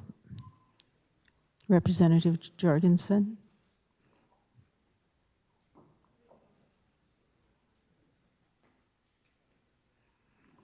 Mr. Speaker, all members have voted. Clerk will please display the vote. Mr. Speaker, there were ayes 57, nays 9, excused 4. House Bill 1302, having received the affirmative vote of the majority of members elect, is hereby declared passed. Any questions on the title? Seeing none, the title is deemed correct. House Bill 1303, an act to promote the future success and development of South Dakota. House Bill 1303, having had its second reading, is up for consideration and final passage. Are there any remarks? Representative Odenbach. Thank you, Mr. Speaker. Same speech as last time, different bill. Please vote green. Thank you. Further remarks on House Bill 1303? Any further remarks? Seeing no further remarks, the question before the House is final passage of House Bill 1303. All those in favor will vote yea. Those opposed, nay. The clerk will unlock the voting machine and the members will proceed to vote.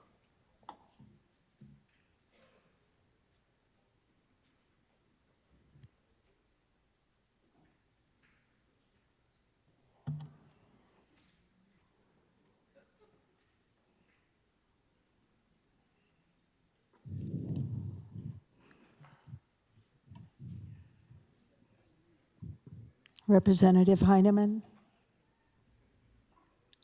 Mr. Speaker, all members have voted. The clerk will please display the vote. Mr. Speaker, there are ayes 57, nays 9, excused 4.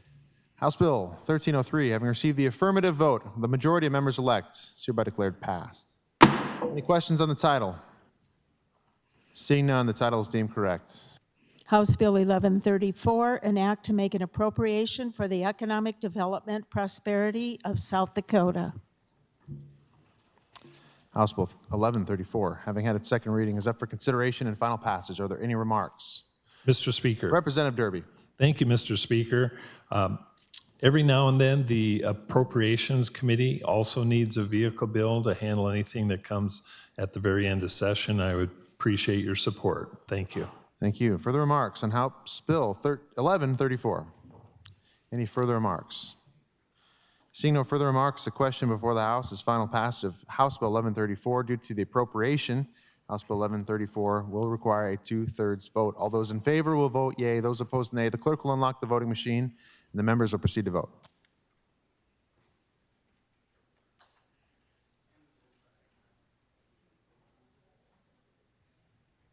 Heineman votes aye.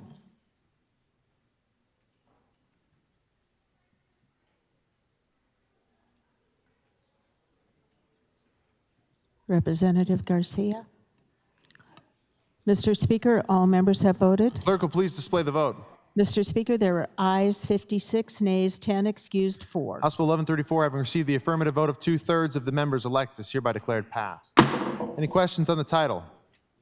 Seeing none, the title is deemed correct. House Bill 1135, an act to make an appropriation to enhance the economic health of South Dakota. House Bill 1135, having had its second reading, is up for consideration and final passage. Are there any remarks? Representative Derby. Thank you, Mr. Speaker. Same song, second verse. Appreciate your support on House Bill 1135. Thank you. Thank you. Any further remarks on House Bill 1135? Seeing no further remarks, the question before the House is final passage of House Bill 1135. Due to the appropriation, House Bill 1135 does require a 2/3 vote. All those in favor will vote yea, those opposed nay. The clerk will unlock the voting machine and the members will proceed to vote.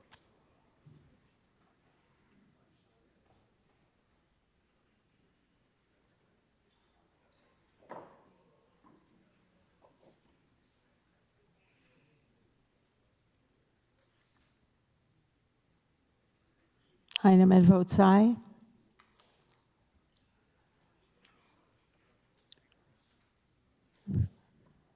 Representative Fitzgerald.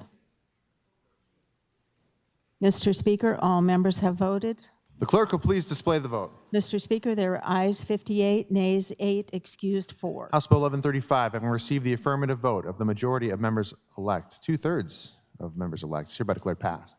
Any questions on the title? Seeing none, the title is deemed correct.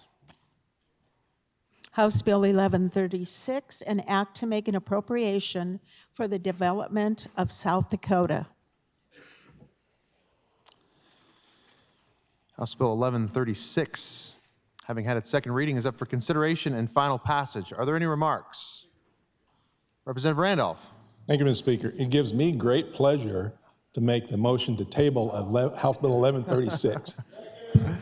That motion to table, having been made and seconded, is a non-debatable motion. All those in favor of the motion to table will vote aye. Those opposed, nay. The clerk will unlock the voting machine and the members will proceed to vote.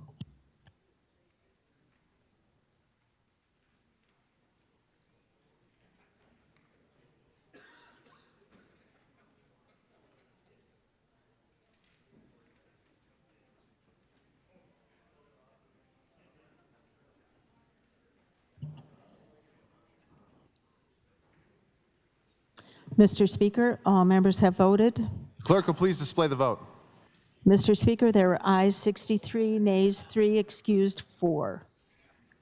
The Randolph motion to table House Bill 1136 carries. House Bill 1136 is hereby tabled. House Bill 1279, an act to permit technical college employees to join the state health plan.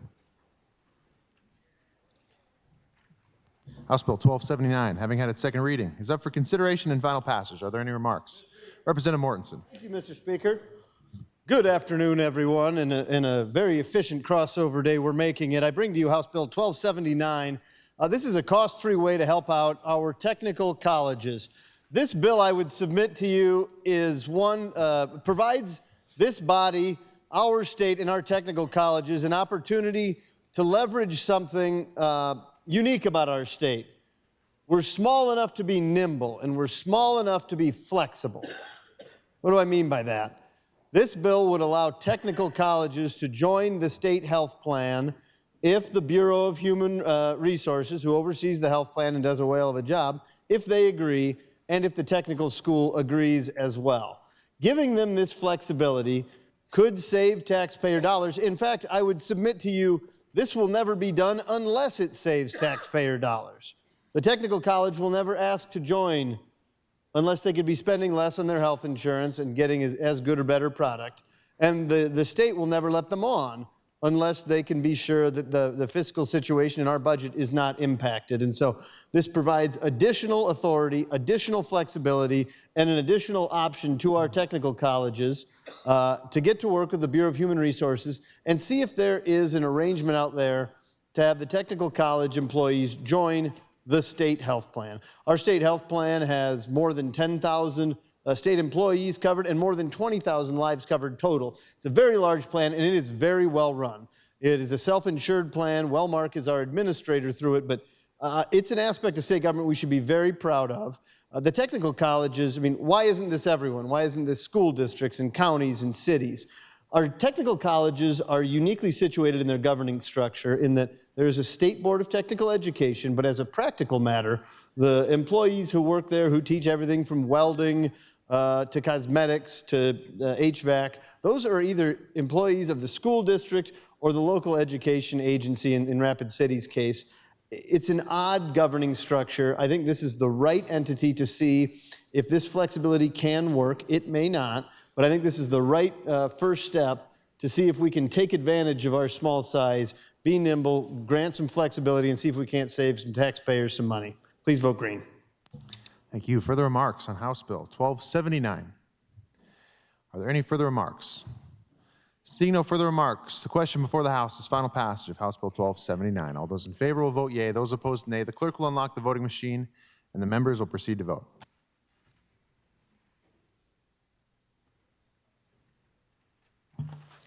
Rayfeld votes aye.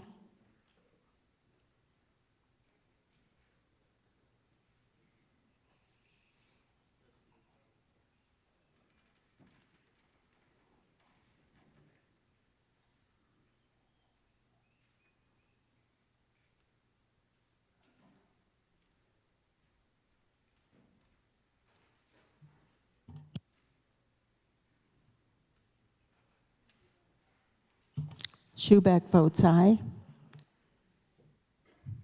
Representative Whitman. Mr. Speaker, all members have voted. Clerk will please display the vote. Mr. Speaker, there were ayes 63, nays 3, excused 4. House Bill 1279, having received the affirmative vote of the majority of members elect, is hereby declared passed. Any questions on the title?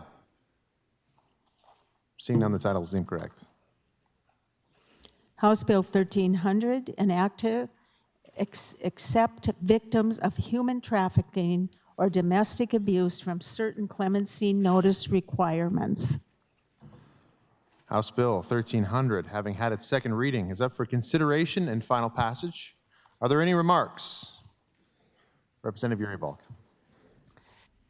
Well, happy crossover day, everyone. House Bill 13 is about safety, common sense, and recognizing the reality of survivors of human trafficking and domestic abuse live with every day.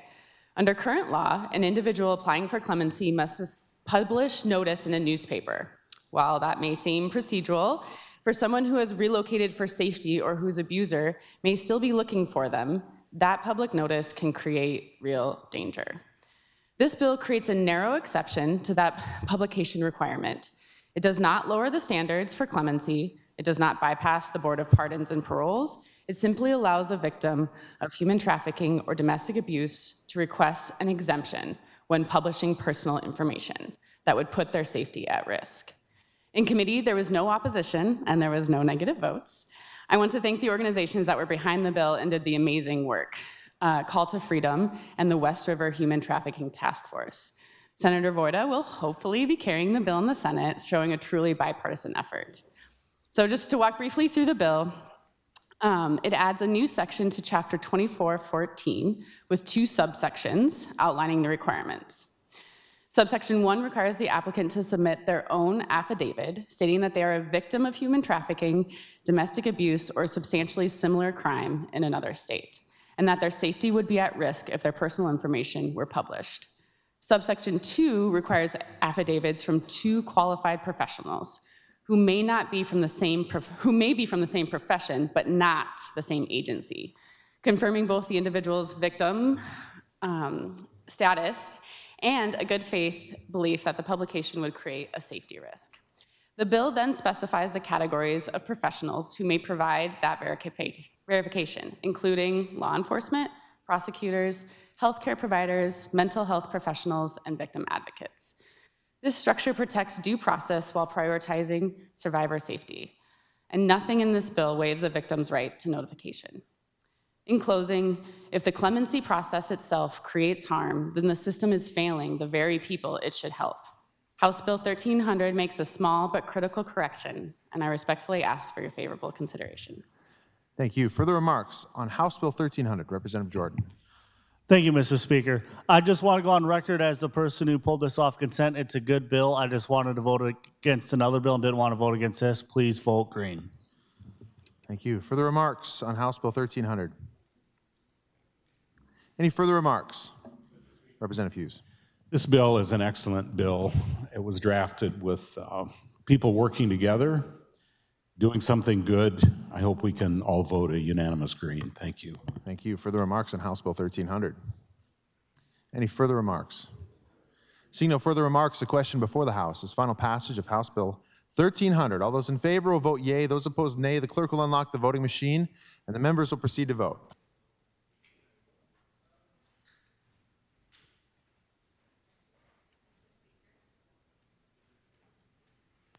Representative Weems. Granted. Thank you, Mr. Speaker. Well, I would just like to point out to this body who we have in our audience with us today.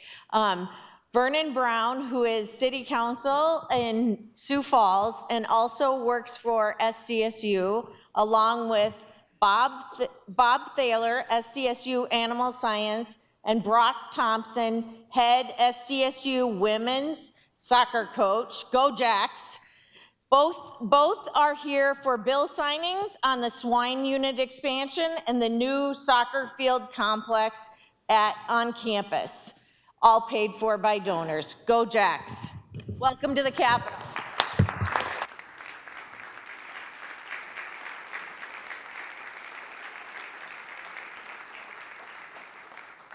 Ladies and gentlemen, I also want to extend a word of welcome and gratitude to our doctor of the day. Dr. Neil Shaquin is joining us in the back. Please join me in thanking and welcoming Dr. Shaquin for being the doctor of the day today.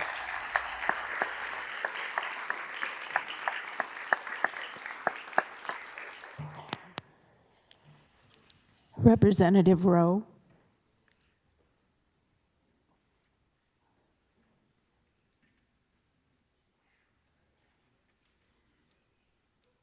Mr. Speaker, all members have voted. Clerk will please display the vote. Mr. Speaker, there are ayes 66, excused 4. House Bill 1300, having received the affirmative vote of the majority of members elect, is hereby declared passed. Any questions on the title? Seeing none, the title is deemed correct. House Bill 1298, an act to prohibit the electronic publication of certain information about a judicial officer or law enforcement officer and provide a penalty therefor. House Bill 1298, having had its second reading, is up for consideration and final passage. Are there any remarks? Representative Roby. Thank you, Mr. Speaker. This is a anti-doxing bill that pertains to law enforcement and judges only. As we can all observe around the country, some of the elevated level of political rhetoric and violent rhetoric directed towards our law enforcement and our judges is problematic. And so this bill attempts to address that. It's one section. It simply says that no one can electronically publish a home address, date of birth, or social security number to intentionally place a law enforcement officer or judge in fear of death or great bodily injury. Appreciate your green vote. Thank you. Thank you. For the remarks on House Bill 1298, Representative Jensen. Thank you, Mr. Speaker. The amendment, and it is live, is 1298B, and I'd ask that it be moved. Is there a second? The Jensen motion to amend House Bill 1298 with Amendment 1298B having been made and seconded. Remarks on your motion, Representative Jensen. Thank you, Mr. Speaker. In the 18 years that I've been in the legislature, I have had my life threatened in the past, and I think this is important to include legislators in this category. As recently as a year or two ago, I believe our neighboring state, Minnesota, had some serious incidences that happened over there with the legislators. And so I would encourage you to vote green on this, and let's take care of our legislators as well as law enforcement. Thank you. Thank you. Further remarks on the motion to amend, Representative Schaefer. Thank you, Mr. Speaker. I'm going to support this amendment. You know, we sign up to be public figures, or public, while we're in the public eye, but we did not sign up to be constantly harassed with where our whereabouts are, our home addresses put out in the public, maybe our second homes put out in the public.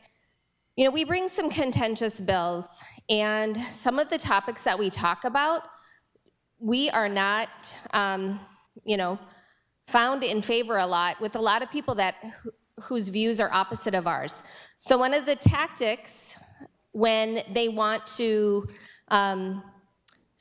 slightly intimidate you, but they don't want to do the dirty work, they'll just put it out on social media or out in publications so other people can do the dirty work for them and cause us, whether it's emotional stress or harm, hurt in our families.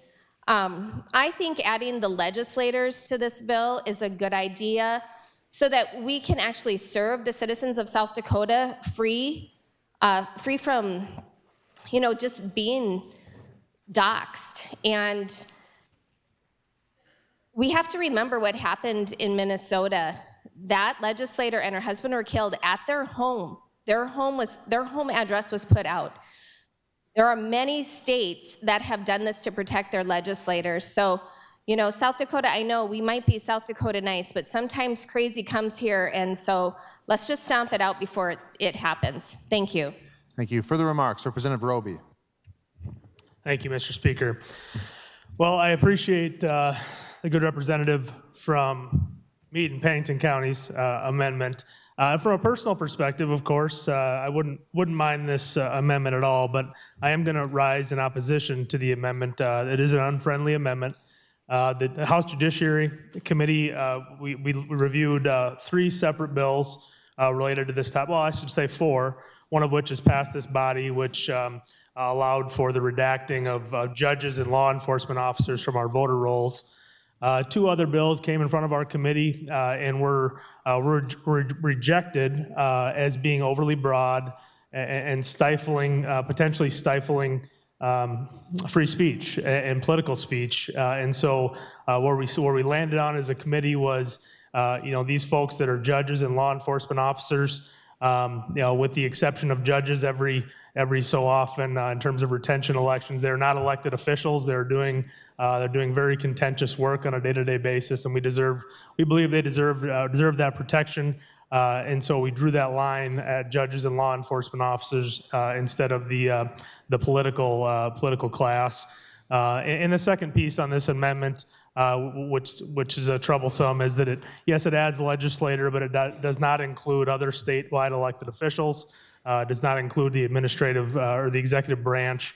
And so for those reasons, I would ask you to oppose the amendment. Thank you. Thank you. Further remarks on the Jensen motion to amend? Any further remarks? Anything further, Representative Jensen? Seeing no further remarks, the question before the House is the Jensen motion to amend House Bill 1298 with Amendment 1298B. It's a voice vote. All those in favor of the motion to amend will signify by saying aye. Aye. Those opposed, nay. No. The motion fails. We're back on House Bill 1298. Any further remarks? Seeing no further remarks, the question before the House is final passage of House Bill 1298. All those in favor will vote yea. Those opposed, nay. The clerk will unlock the voting machine and the members will proceed to vote.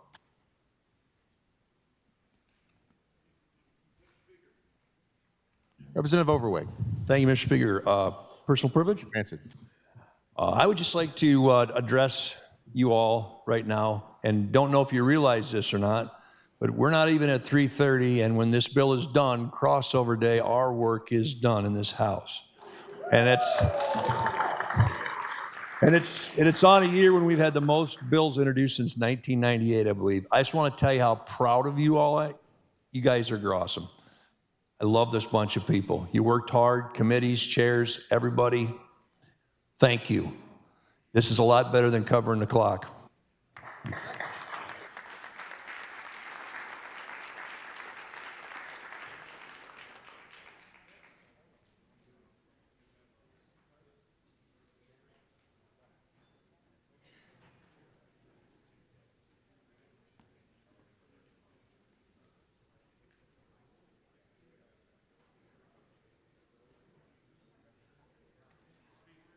Representative Hughes. Personal privilege. Granted. Everybody here on the House floor, I would like to give a round of applause to the leadership of this House because they're working hard. Half the time we don't see what they're doing, but obviously this is a team effort. But I'd sure like us to give a round of applause for leadership. Thank you.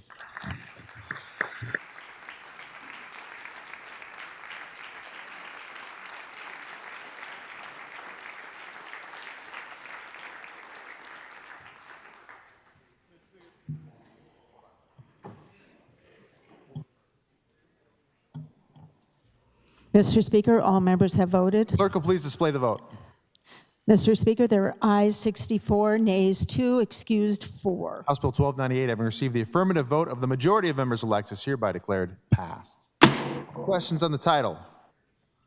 Seeing none, the title is deemed correct.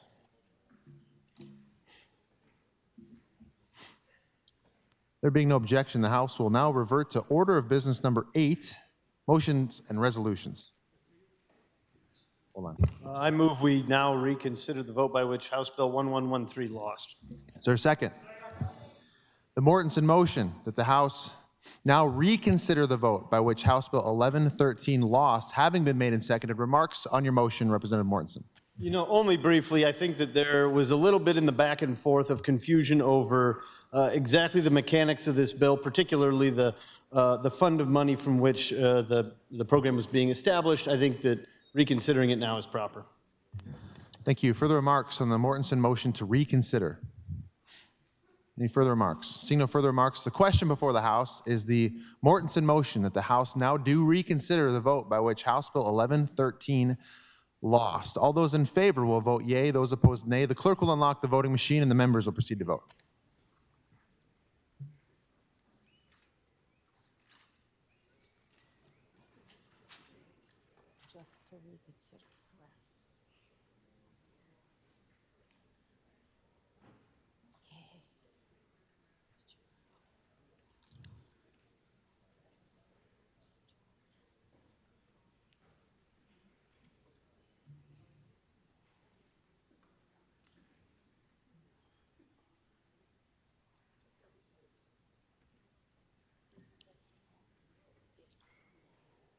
Mr. Speaker, all members have voted. The clerk will please display the vote. Mr. Speaker, there were ayes 46, nays 20, excused 4. The Mortensen motion, having received the affirmative vote of the majority of members elect, is hereby declared carried. The House will now proceed to the immediate reconsideration of House Bill 1113. Are there any remarks on House Bill 1113? Any remarks? Representative Weisberg. Sorry. Thank you, Mr. Speaker. Well, thank you for reconsidering the vote. I think this program has the opportunity to put hundreds of South Dakotans in a home ownership position, something they can get their feet on the ground, accumulate an asset, an appreciating asset. This is putting that HIF money to work in a positive way. I really hope you can support the bill, and I appreciate a green vote. Thank you. Thank you. Further remarks on House Bill 1113. Representative Mulder. Question for the Prime. State your question. Thank you. In this bill on 1113, obviously in our first discussion there was some mention of wheeled homes and unwheeled homes and all that, but could you speak to, in the amendment of this bill, you struck out mobile homes, but could you speak to what we're talking about here is HUD quality manufactured homes and how the quality of those HUD homes? If you could speak to that, that'd be helpful. Thank you. Representative Weisgraham, do you wish to answer that question? Thank you, Mr. Speaker. I was so used to pressing yes. Okay. Anyway, well, the first HUD guidelines were in 1976, and they keep getting updated. I think the last update was 2022, to where they're more efficient and have more safety features, moved forward, much as other building codes as well. So when a manufactured home, you'll see them go down the road, okay, and being pulled, and then they have to be put together and usually put on concrete piers for a foundation. So I think these homes, from a standpoint of quality, I don't think there's a question there. And yes, we did remove the mobile home connotation because it's really old vernacular. And I'm not sure if that totally answers your question, Representative, but that's what I got. Remarks, Representative Mulder? Thank you. Well, just remarks of, again, we're not talking about mobile homes here. We're talking about HUD standard homes. These are quality homes that are manufactured in a building and then just assembled on site. So good bill. I'd encourage you to vote green. Thank you. Further remarks, Representative Duffy. Thank you, Speaker. Many of you know that I am a small mobile home park owner. And I can tell you we have homes from the 60s to, I just put a new 2025 in. The homes from the 60s and prior to HUD, they weren't much different than a car. If you didn't take care of them for about 3 weeks, that was it. They just fell apart. What we have now, and frankly, not quite as cheap as they used to be. 10 years ago, I bought this same house for $60,000. It's $120,000 now. So people do need help. But they have 2x6 walls. They have great insulation. They have shingle roofs. They really are a good, affordable housing option. In this city alone, it's $900 all day for a 2-bedroom apartment. It is not that affordable. Most of the people that I work with are honest, hardworking. If they have a fault, it's maybe they don't think too far ahead in saving, and so if they get themselves in a little financial trouble, they can't put together a down payment. But they're just decent people. Like anything, I've certainly got a few flakes in there, but you know what? I'm sure they're not that wild about me sometimes either. So I really think this gives people an option that may never have this option otherwise. It is I tried not to stay out of this because will I benefit from it? Not much, but it would be really good for a segment of the working people that work at the hospital here in town, that work at the fast food, work at the motels. They don't have options, and $900 a month is not an easy deal to come up with for a rental. So I hope you'll support this. Thank you. Further remarks on House Bill 1113, Representative Shorma. Thank you, Mr. Speaker. I just wanted to make one comment to make it clear. Many of you in the communities that you live in have a business park that the community has set up. They may sell the land at a very low price, or they might finance that land at a very low price, and when the money is paid back in, it goes back into a revolving loan fund to use again to help the next business that comes along. That's the way this housing thing is set up. It's a revolving loan fund.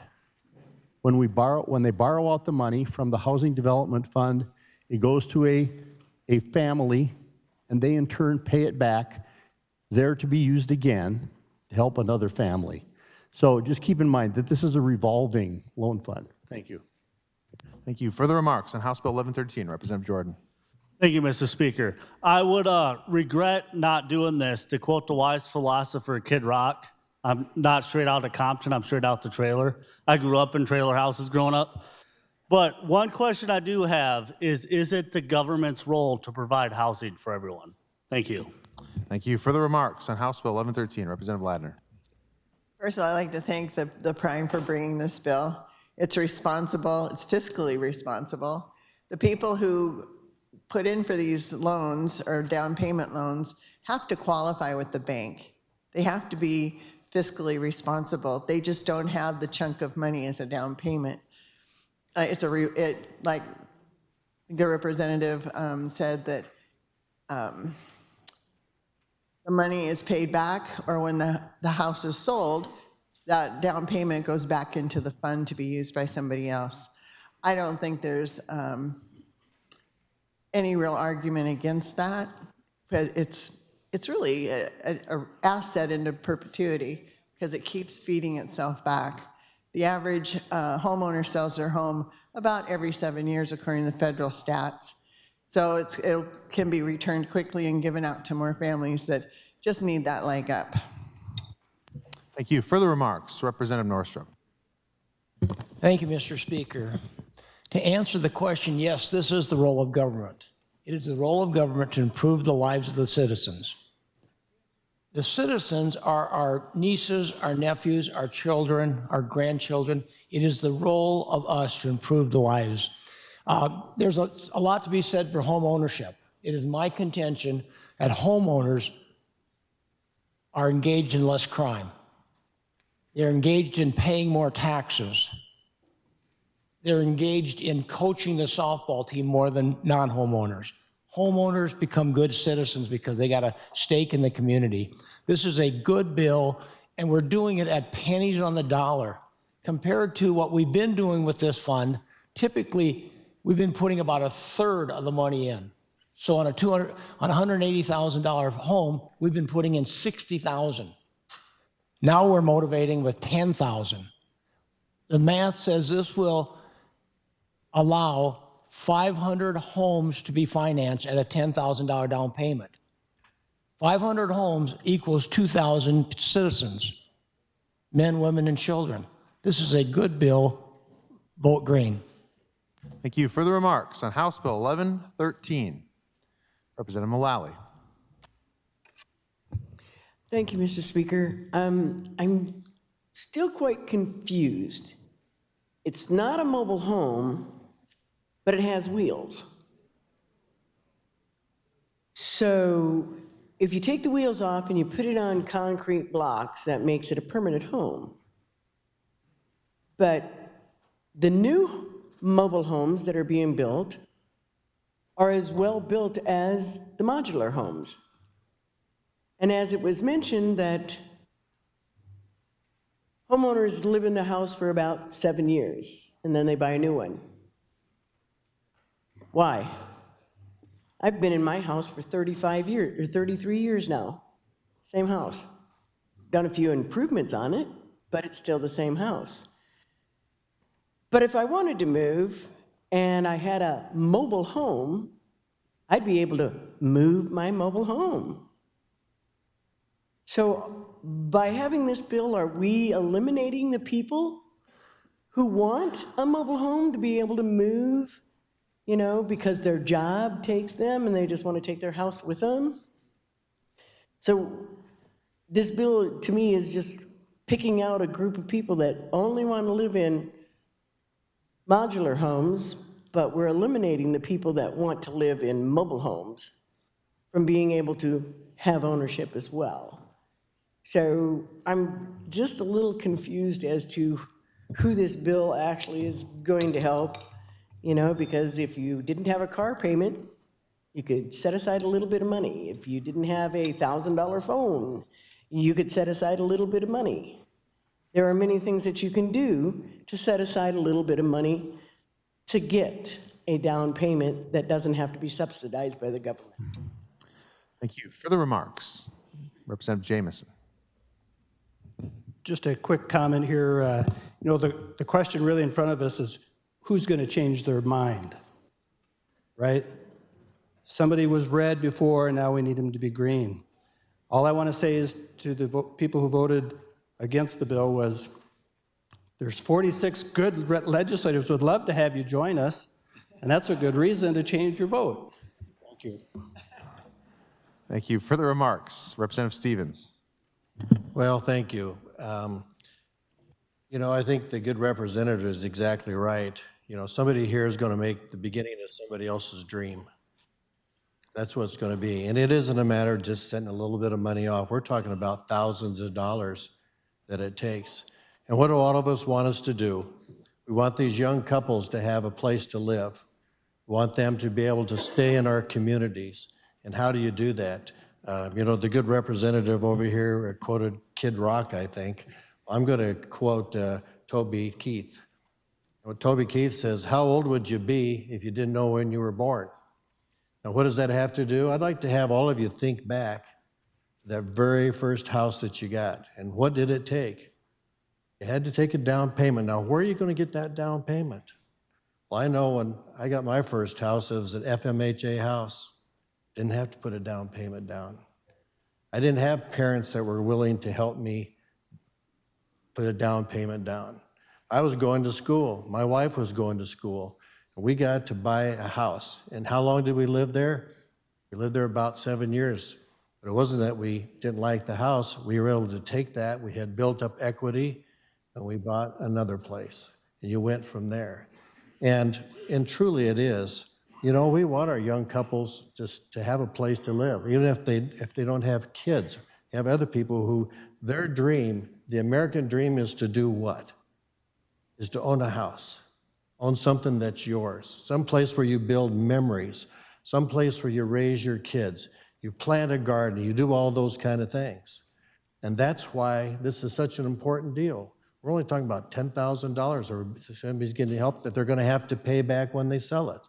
So how big of a deal is that? Somebody's in this room is going to change their vote, and they're going to make a dream come true for somebody else. Thank you. Representative Overweg.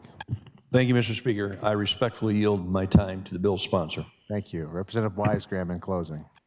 Well, thank you, Mr. Speaker. And I think it's the first this year that testimony included Kid Rock and Toby Keith. So I'm glad I got that out of your system, so to speak. Well, thanks for the really good debate today. Many years ago, I got a reduced interest rate loan for my first house through South Dakota Housing Authority. It was just a little bit leg up that I needed. And boy, I mortgaged that house to buy into a business, to build some speculation buildings and whatnot. So it really became a working asset for me. And I think this program will give people a leg up. And if you're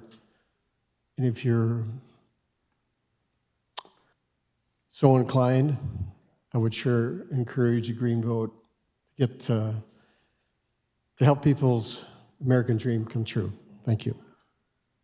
Thank you. Seeing no further remarks, the question before the House is final passage of House Bill 1113.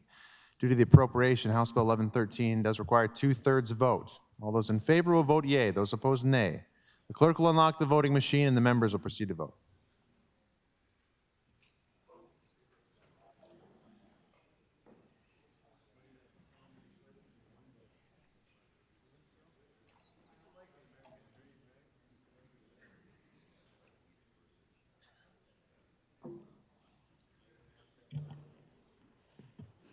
Mr. Speaker, all members have voted. The clerk will please display the vote.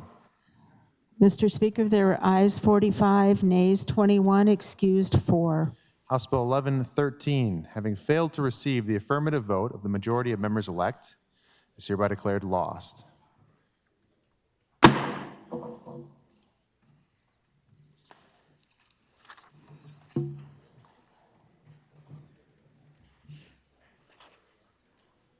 Second reading of Senate bills.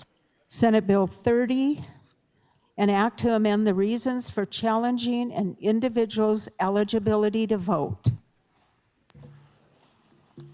Senate Bill 30, having had its second reading, is up for consideration and final passage. Are there any remarks? Any remarks on Senate Bill 30? Representative Norstrom. Thank you, Mr. Speaker. A fairly simple bill. A year ago, we passed Senate Bill 185. What 185 did, it allowed a citizen or voter to challenge another voter as to whether that voter was legitimately a voter.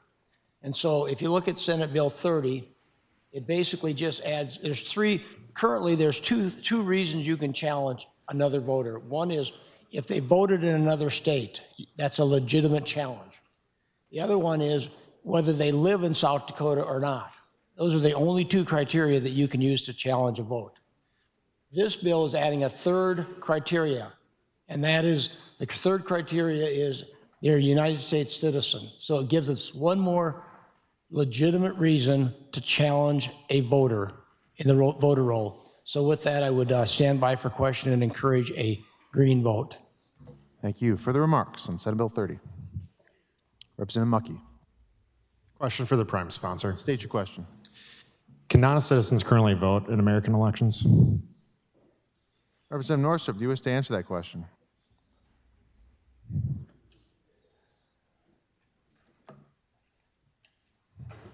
Can you repeat that, please? Representative Mucky, state your question. Absolutely. Can non-citizens vote in our elections right now? Representative Northrup, do you wish to answer that question? I do. I would say no. Non-citizens cannot vote in the United States elections. Follow-up or remarks, Representative Mucky? I might have to repeat, and I apologize to the prime sponsor on this. My question was not whether should, is it can non-U.S. citizens vote in our elections right now?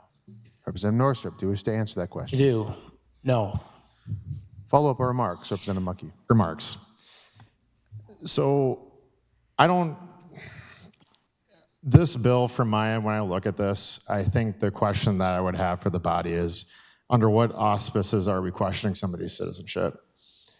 And the reason being is that at any point in time, if we're concerned about somebody's citizenship or ability to vote, I will tell you my stance on this, as will any American. We should not allow citizens to vote because they can't. They can't vote right now. And they never have been able to.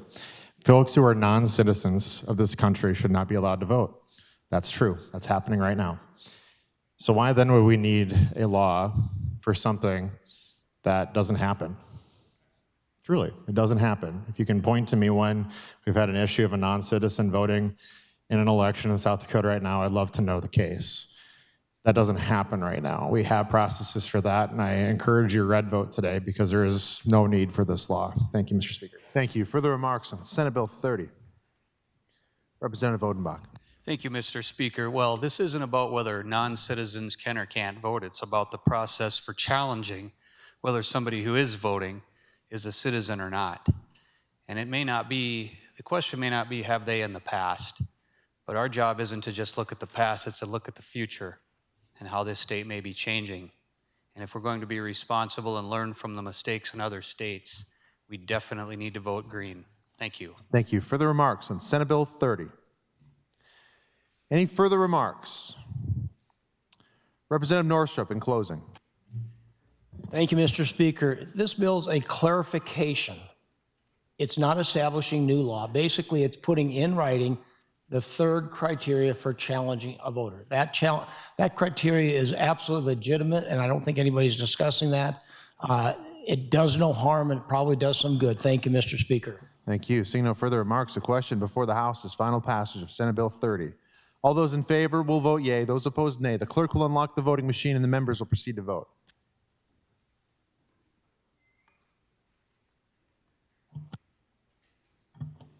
Rayfeld votes aye. Mortensen votes aye.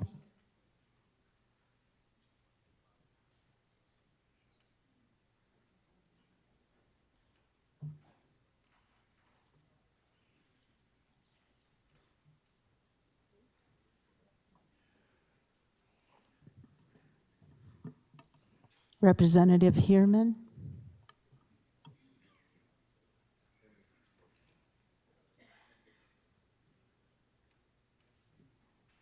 Mr. Speaker, all members have voted. Clerk will please display the vote.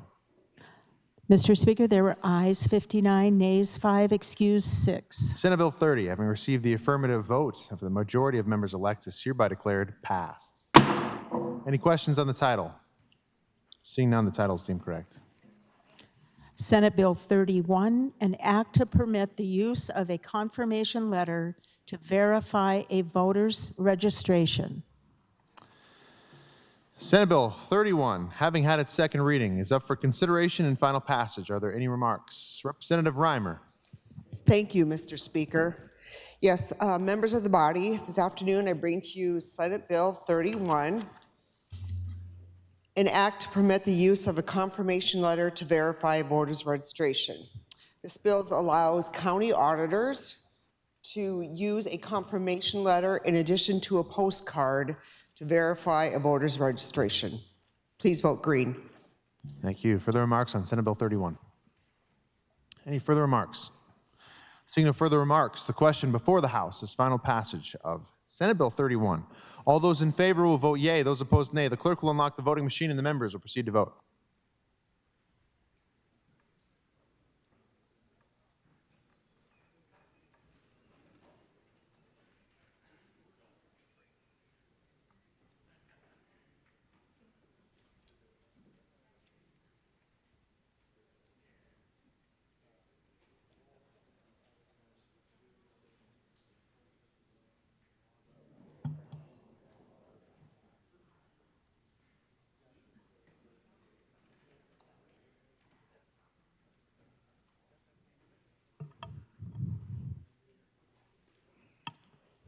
Representative Ladner. Representative Mortensen. Representative Weems. Mr. Speaker, all members have voted. The clerk will please display the vote. Mr. Speaker, there are ayes 58, nays 6, excused 6. Senate Bill 31, having received the affirmative vote of the majority of members elected, is hereby declared passed. Any questions on the title? Seeing none, the title is deemed correct. Senate Bill 25, an act to update provisions related to the permit application process for proposed energy and transmission facilities. Senate Bill 25, having had its second reading, is up for consideration and final passage. Are there any remarks? Representative Lems. Thank you, Mr. Speaker. So Senate Bill 25 comes to you via the chair of the House Commerce and Energy Committee by request of the Public Utilities Commission. And this is asking to amend certain processes within the Energy Facility Siting chapter in order to reduce the regulatory lag and provide options for local government officials. So before certain large projects can be constructed in the state, the developer must receive a siting permit from the PUC. Now we're talking about AC/DC conversion facilities or energy conversion facilities such as natural gas, electricity generator. And these facilities are very rare, the AC/DC conversion facilities. There's only one in South Dakota where two grids come together. So right now, they must provide a 6-month notice prior to filing for a permit. So this bill eliminates that 6-month period, thus allowing developers to enter the permit evaluation process sooner and to have their permit application adjudicated 6 months sooner. In today's environment of increasing electricity consumption, faster permitting is important for new generation sources. The 6-month period is simply not needed prior to the developer entering the 12-month permit application review period, so that 12-month period is still going to be there. Under current law, a local review committee consisting of specific members of local governments must be formed during that 6-month notice period. So the experience that the PUC has had with this has shown that local governments may not want to participate in a formal local review committee process. So this bill gives the local governments the option to invoke a local review committee if they want to do that. And if not, no committee would be formed, which results in dollar savings for utility consumers. And I would just add that we were told in 19 years this has only been used 4 times during this process, and there have been 0 interveners during that time as well for these projects. So this bill in no way diminishes local input in the permitting process. SDCL 49-41B-22 still mandates the PUC consider all laws and rules, and this includes local ordinances, and give due consideration to the views of the governing bodies of effect, local units of government. Local governments can file comments with the PUC at any time regarding their views on the proposed projects in their area. So finally, in conclusion, this bill, it's just also adds a couple cleanup items within Chapter 49-41B, such as repealing 49-41B-14, which we found to be redundant to the discovery process that the PUC has in place. So, thank you for your support. Thank you. Further remarks on Senate Bill 25? Any further remarks? Seeing no further remarks, the question before the House is final passage of Senate Bill 25. All those in favor will vote yea. Those opposed, nay. The clerk will unlock the voting machine, and the members will proceed to vote.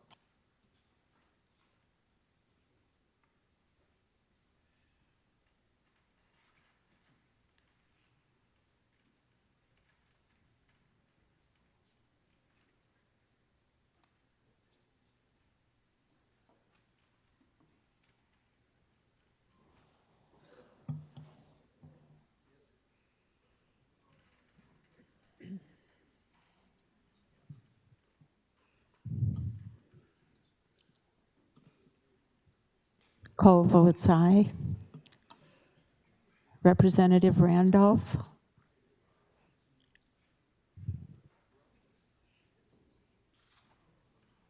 Mr. Speaker, all members have voted. The clerk will please display the vote. Mr. Speaker, there are ayes 61, nays 5, excused 4. Senate Bill 25, having received the affirmative vote of the majority of members elect, is hereby declared passed. Are there any questions on the title? Seeing none, the title is deemed correct.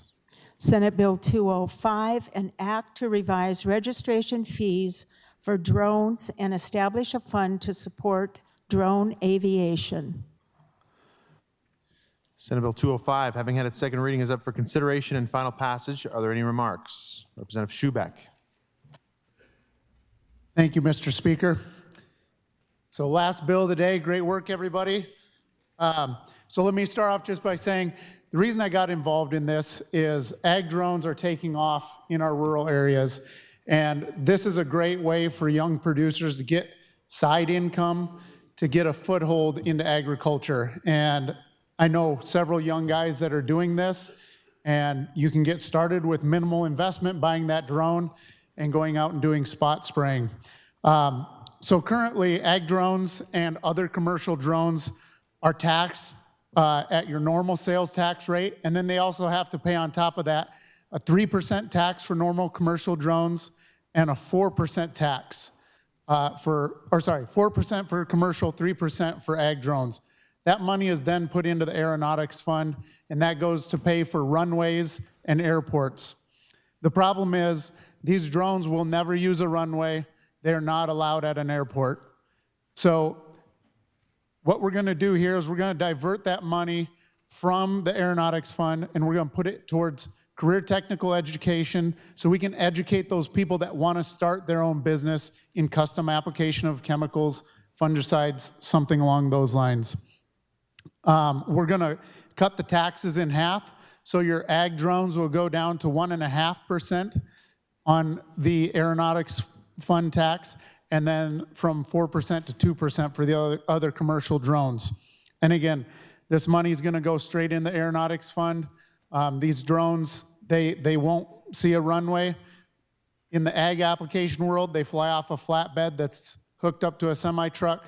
And so in my mind, this is a pretty easy bill. Please vote green. Thank you. Further remarks on Senate Bill 205? Any further remarks? Representative Colbeck. Thank you, Mr. Speaker. I rise in opposition to this bill, and I'm going to give you some reasons why. First of all, this bill is not just about agricultural drones. We as legislators should have the foresight to see that drone technology continues to advance. In the near future, commercial and passenger drones will one day be commonly used in South Dakota. Drones for package delivery is already occurring in the United States.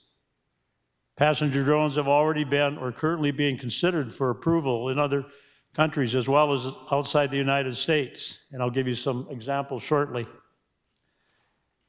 Federal administration is the agency that is at the forefront of the topic, and they are encouraging innovation and working with industry, state, local, and tribal governments to realize the benefits of drones.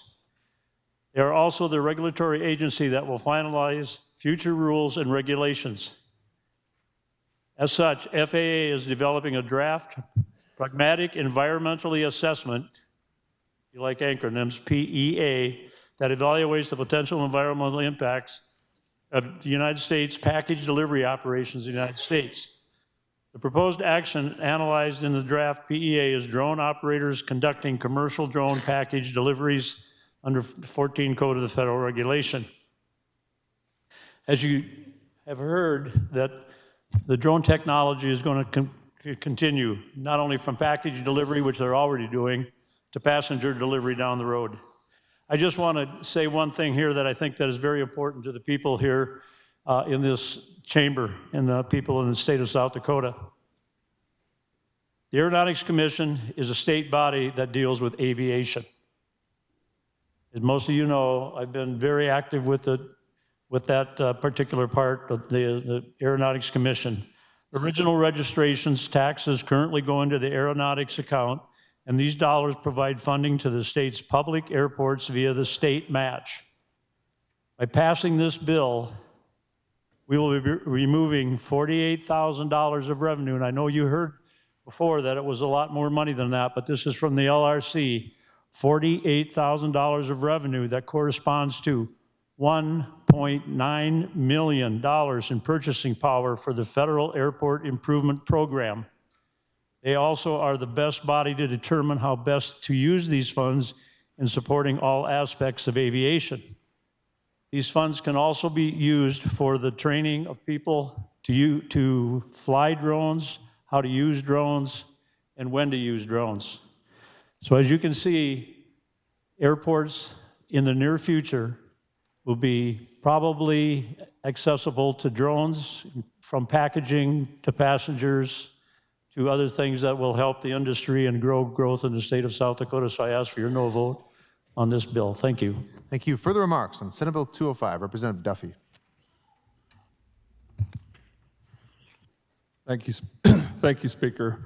I was in this committee, and I was one of the no votes on this. And some of you who know, at one point I had the moniker of Representative Airport, so so you know where my allegiances are. But airports, apart from being an economic driver, you know, they are for tourism, for all the different things that you know, but that's not what this bill's about. This bill, I thought it was an agriculture bill. It turns out it was a drone bill with an agriculture component, which is where you lost me. And the good representative from Minnehaha just laid out a bunch of the reasons why. But look, tech schools, I'm a big supporter of tech schools, but that's not where this issue belongs. This is a safety issue. Apart from the money, this is a safety issue. Drone technology is moving exponentially fast. It's not a linear line anymore. It is exponential. There was $70,000 over 3 years of fees, $46,000 in the last year. It's growing that quickly. So basically, you need to keep this information, and I believe in the Aeronautics Commission, because they have the relationship, they have the professional pilots, they have the operators of airports. All of this should stay together. I know many of you fly. What we don't want is to get to an unsafe space. I mean, I called the Air Force to talk about the B-1. The B-1 is and they won't respond because they can't respond, but the B-1 flies at 600 miles an hour at 200 feet off the ground between here and Montana. They do worry about drone technology. That is a worry of all the Air Force. So while they won't take a public position on it, I think you know what would happen if there was a collision at all. The other point of this thing is safety is still the most important, but matching funds, 90%. I mean, you have weather, there's a lot more to airports than just runways. You have weather, you have avionics, DOT works with it. There's 70 airports in the state. Only 5 of them have commercial components. The rest are in small towns all over. And SDSU also has a aeronautics program. That's where this should be. This should all be in one place. I'm not trying to say tech schools don't have a place here, but this needs to be safety first, expertise, and because people could get hurt without this. So that's why I'll just stop there. Thank you. Thank you. Further remarks on Senate Bill 205, Representative Ismay. So this is a tax reduction and a redirection of funds somewhere where it's going to make a big difference. Go green. Thank you. Further remarks on Senate Bill 205, Representative Jorgensen. Thank you, Mr. Speaker. I've been struggling with this because I started doing some research, but just so you know, airports are increasingly deploying drones. Here are some of the things they're using them for. Runway and infrastructure inspections. They quickly scan for foreign object debris, cracks and damage on runways, building and facility management, aerial photography and inspections of terminals, hangars, lighting, so forth. Wildlife hazard management, drones help monitor and deter birds or animals that could pose risk to aircraft. I know after the B-1 went down, Civil Air Patrol actually helped with some drone technology. So I'm going to resist this. I think I like the fact of reducing the tax, but I always think, what's the unintended consequences and what are we missing? And I think in this case, there are some things that drones are being used for that we haven't considered. So I thank the good sponsor, but I am going to resist this, and I'm going to vote no. Thank you.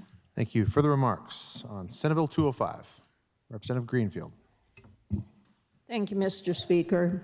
Just a couple things to mention. You know, back in 2010, the Aeronautics Board, or the Aeronautics Fund, was swept, and I believe the money was put into the general fund at that time because there was a shortage there. And year after year, it was a fight to get back and replenish. I think that this has a bad look if we start moving money out of the Aeronautics Fund. I think that some of the crop sprayers and those small timers that are feeding this fund and promoting it are going to think that we're sweeping it all over again. I don't think we need a separate place to put this money and label it as drone education in a tech school, because I think that's very non-specific, and we do not know if that is exactly where it's going to be best used or not. So I would say vote red. Thank you. Thank you. Further remarks? Representative Gosh. Thank you, Mr. Chair. To quote my dear friend and senator from Sioux Falls, whoa, whoa, whoa. We've got, I promised I would do that, I've done it. So we want to talk about what we're doing here. We're talking about these drones, we're talking about the Aviation Aeronautics Fund. These drones aren't going to be on airports. They're not going to be any part of that system whatsoever. I'd be willing to bet a substantial sum that what you're going to see in advancements in drone technology are going to be in agriculture. We already have. We're not talking about small machines. We're talking about machines that fill up half of this room. They're never going to see an airport. They're never going to see any of that. So if you want to tax apples to pay for oranges, fine. But in this particular situation, these drones are not going to be used in those fields. Now, what I will say is our technical institutes are making leaps and bounds in innovation when we come to these drones. And for these funds to actually go into an area that's going to affect the actual users, the primary users of what we're going to use these drones for in the state of South Dakota, an agricultural state, I would say please vote green on this bill. Thank you. Thank you. Further remarks on Senate Bill 205? Any further remarks? Representative Bandera. Thank you, Mr. Speaker. Just want to put a comment out there. The drone business is really getting big, isn't it? Think of all the fees that you get from those drones. Think about where that money's going. This is about money. And I say give it to the technical institutes. They need it. Thank you. Further remarks on Senate Bill 205? Any further remarks? Representative Schubeck in closing. So one thing I'll just say is, in the military, I worked with building landing pads for vertical takeoff and landing machines. The requirements are not the same as a fixed wing aircraft. It's much more economical. These things can take off and land anywhere. They don't need concrete. They don't need big safety structures. What we're talking about is training the operators so they can operate safely. And that's where I think the money should go. Let's not tax an apple to pay for an orange.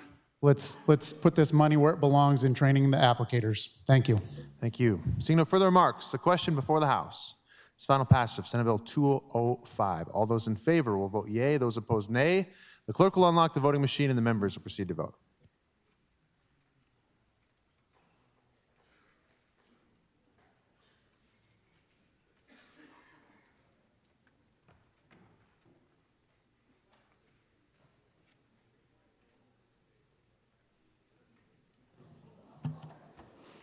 Mr. Speaker, all members have voted. Clerk will please display the vote. Mr. Speaker, there were ayes 29, nays 37, excused 4. Senate Bill 205, having failed to receive the affirmative vote of the majority of members elect, is hereby declared lost. The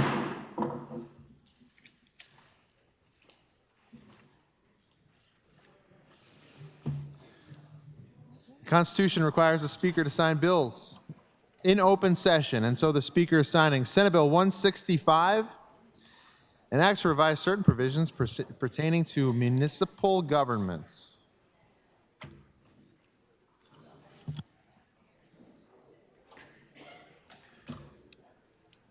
Speaker is signing Senate Bill 129, an act to update references in certain statutes to the 2024 standard building codes.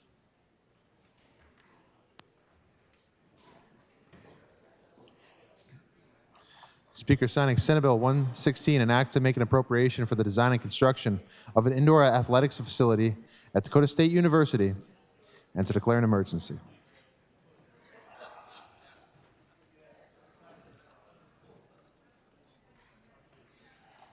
The Speaker is signing Senate Bill 75, an act to amend the type of entities eligible to participate in the Cybersecurity Services Initiative.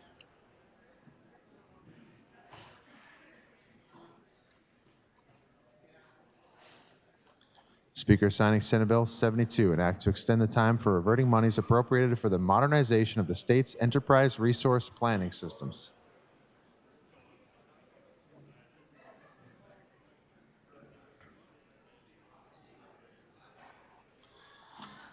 The Speaker is signing Senate Bill 55, an act to make an appropriation for the payment of extraordinary litigation expenses and to declare an emergency.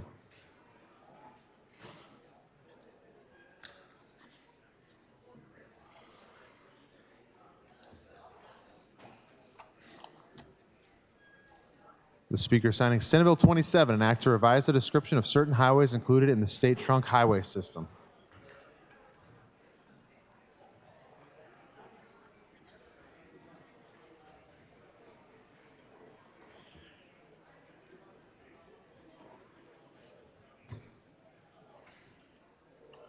Speaker signing Senate Bill 20, an act to make an appropriation for tax refunds for elderly persons and persons with a disability and to declare an emergency.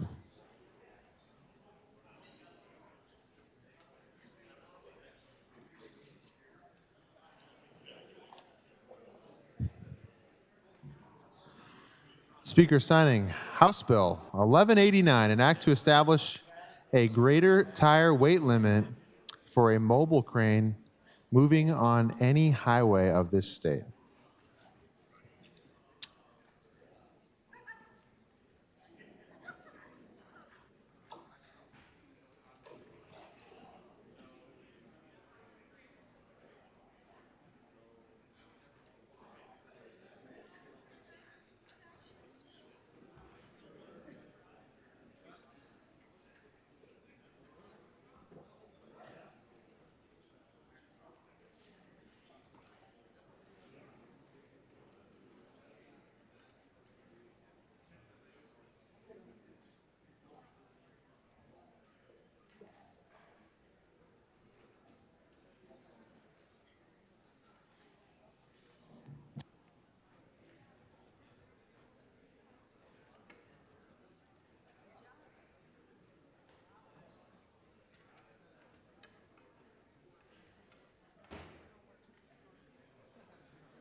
Are there any announcements? Representative Odenbach. Thank you, Mr. Speaker. House State Affairs meets tomorrow morning in 414 at 7:30 a.m. to consider 6 bills. 6 bills. Thank you, sir. Representative Greenfield. Thank you, Mr. Speaker. We'll be riding the range again tomorrow morning, 7:45 a.m. House Education. Thank you. Thank you. Representative Lems. House Commerce and Energy will meet tomorrow morning, 10 o'clock, room 464, 2 bills. Thank you. Representative Derby. Thank you, Mr. Speaker. Joint Committee on Appropriations will meet at 9:30 tomorrow morning. Thank you. Thank you. Representative Jorgensen. Thank you, Mr. Speaker. Catacomb Caucus Bible Study tomorrow, 7 a.m. In the Governor's Large Conference Room. Thank you. Thank you. Any further announcements? Representative Baumüller. Mr. Speaker, I move we adjourn. All those in favor of adjournment will signify by saying aye. Those opposed, nay. That motion carries. Great work, everybody. We are adjourned.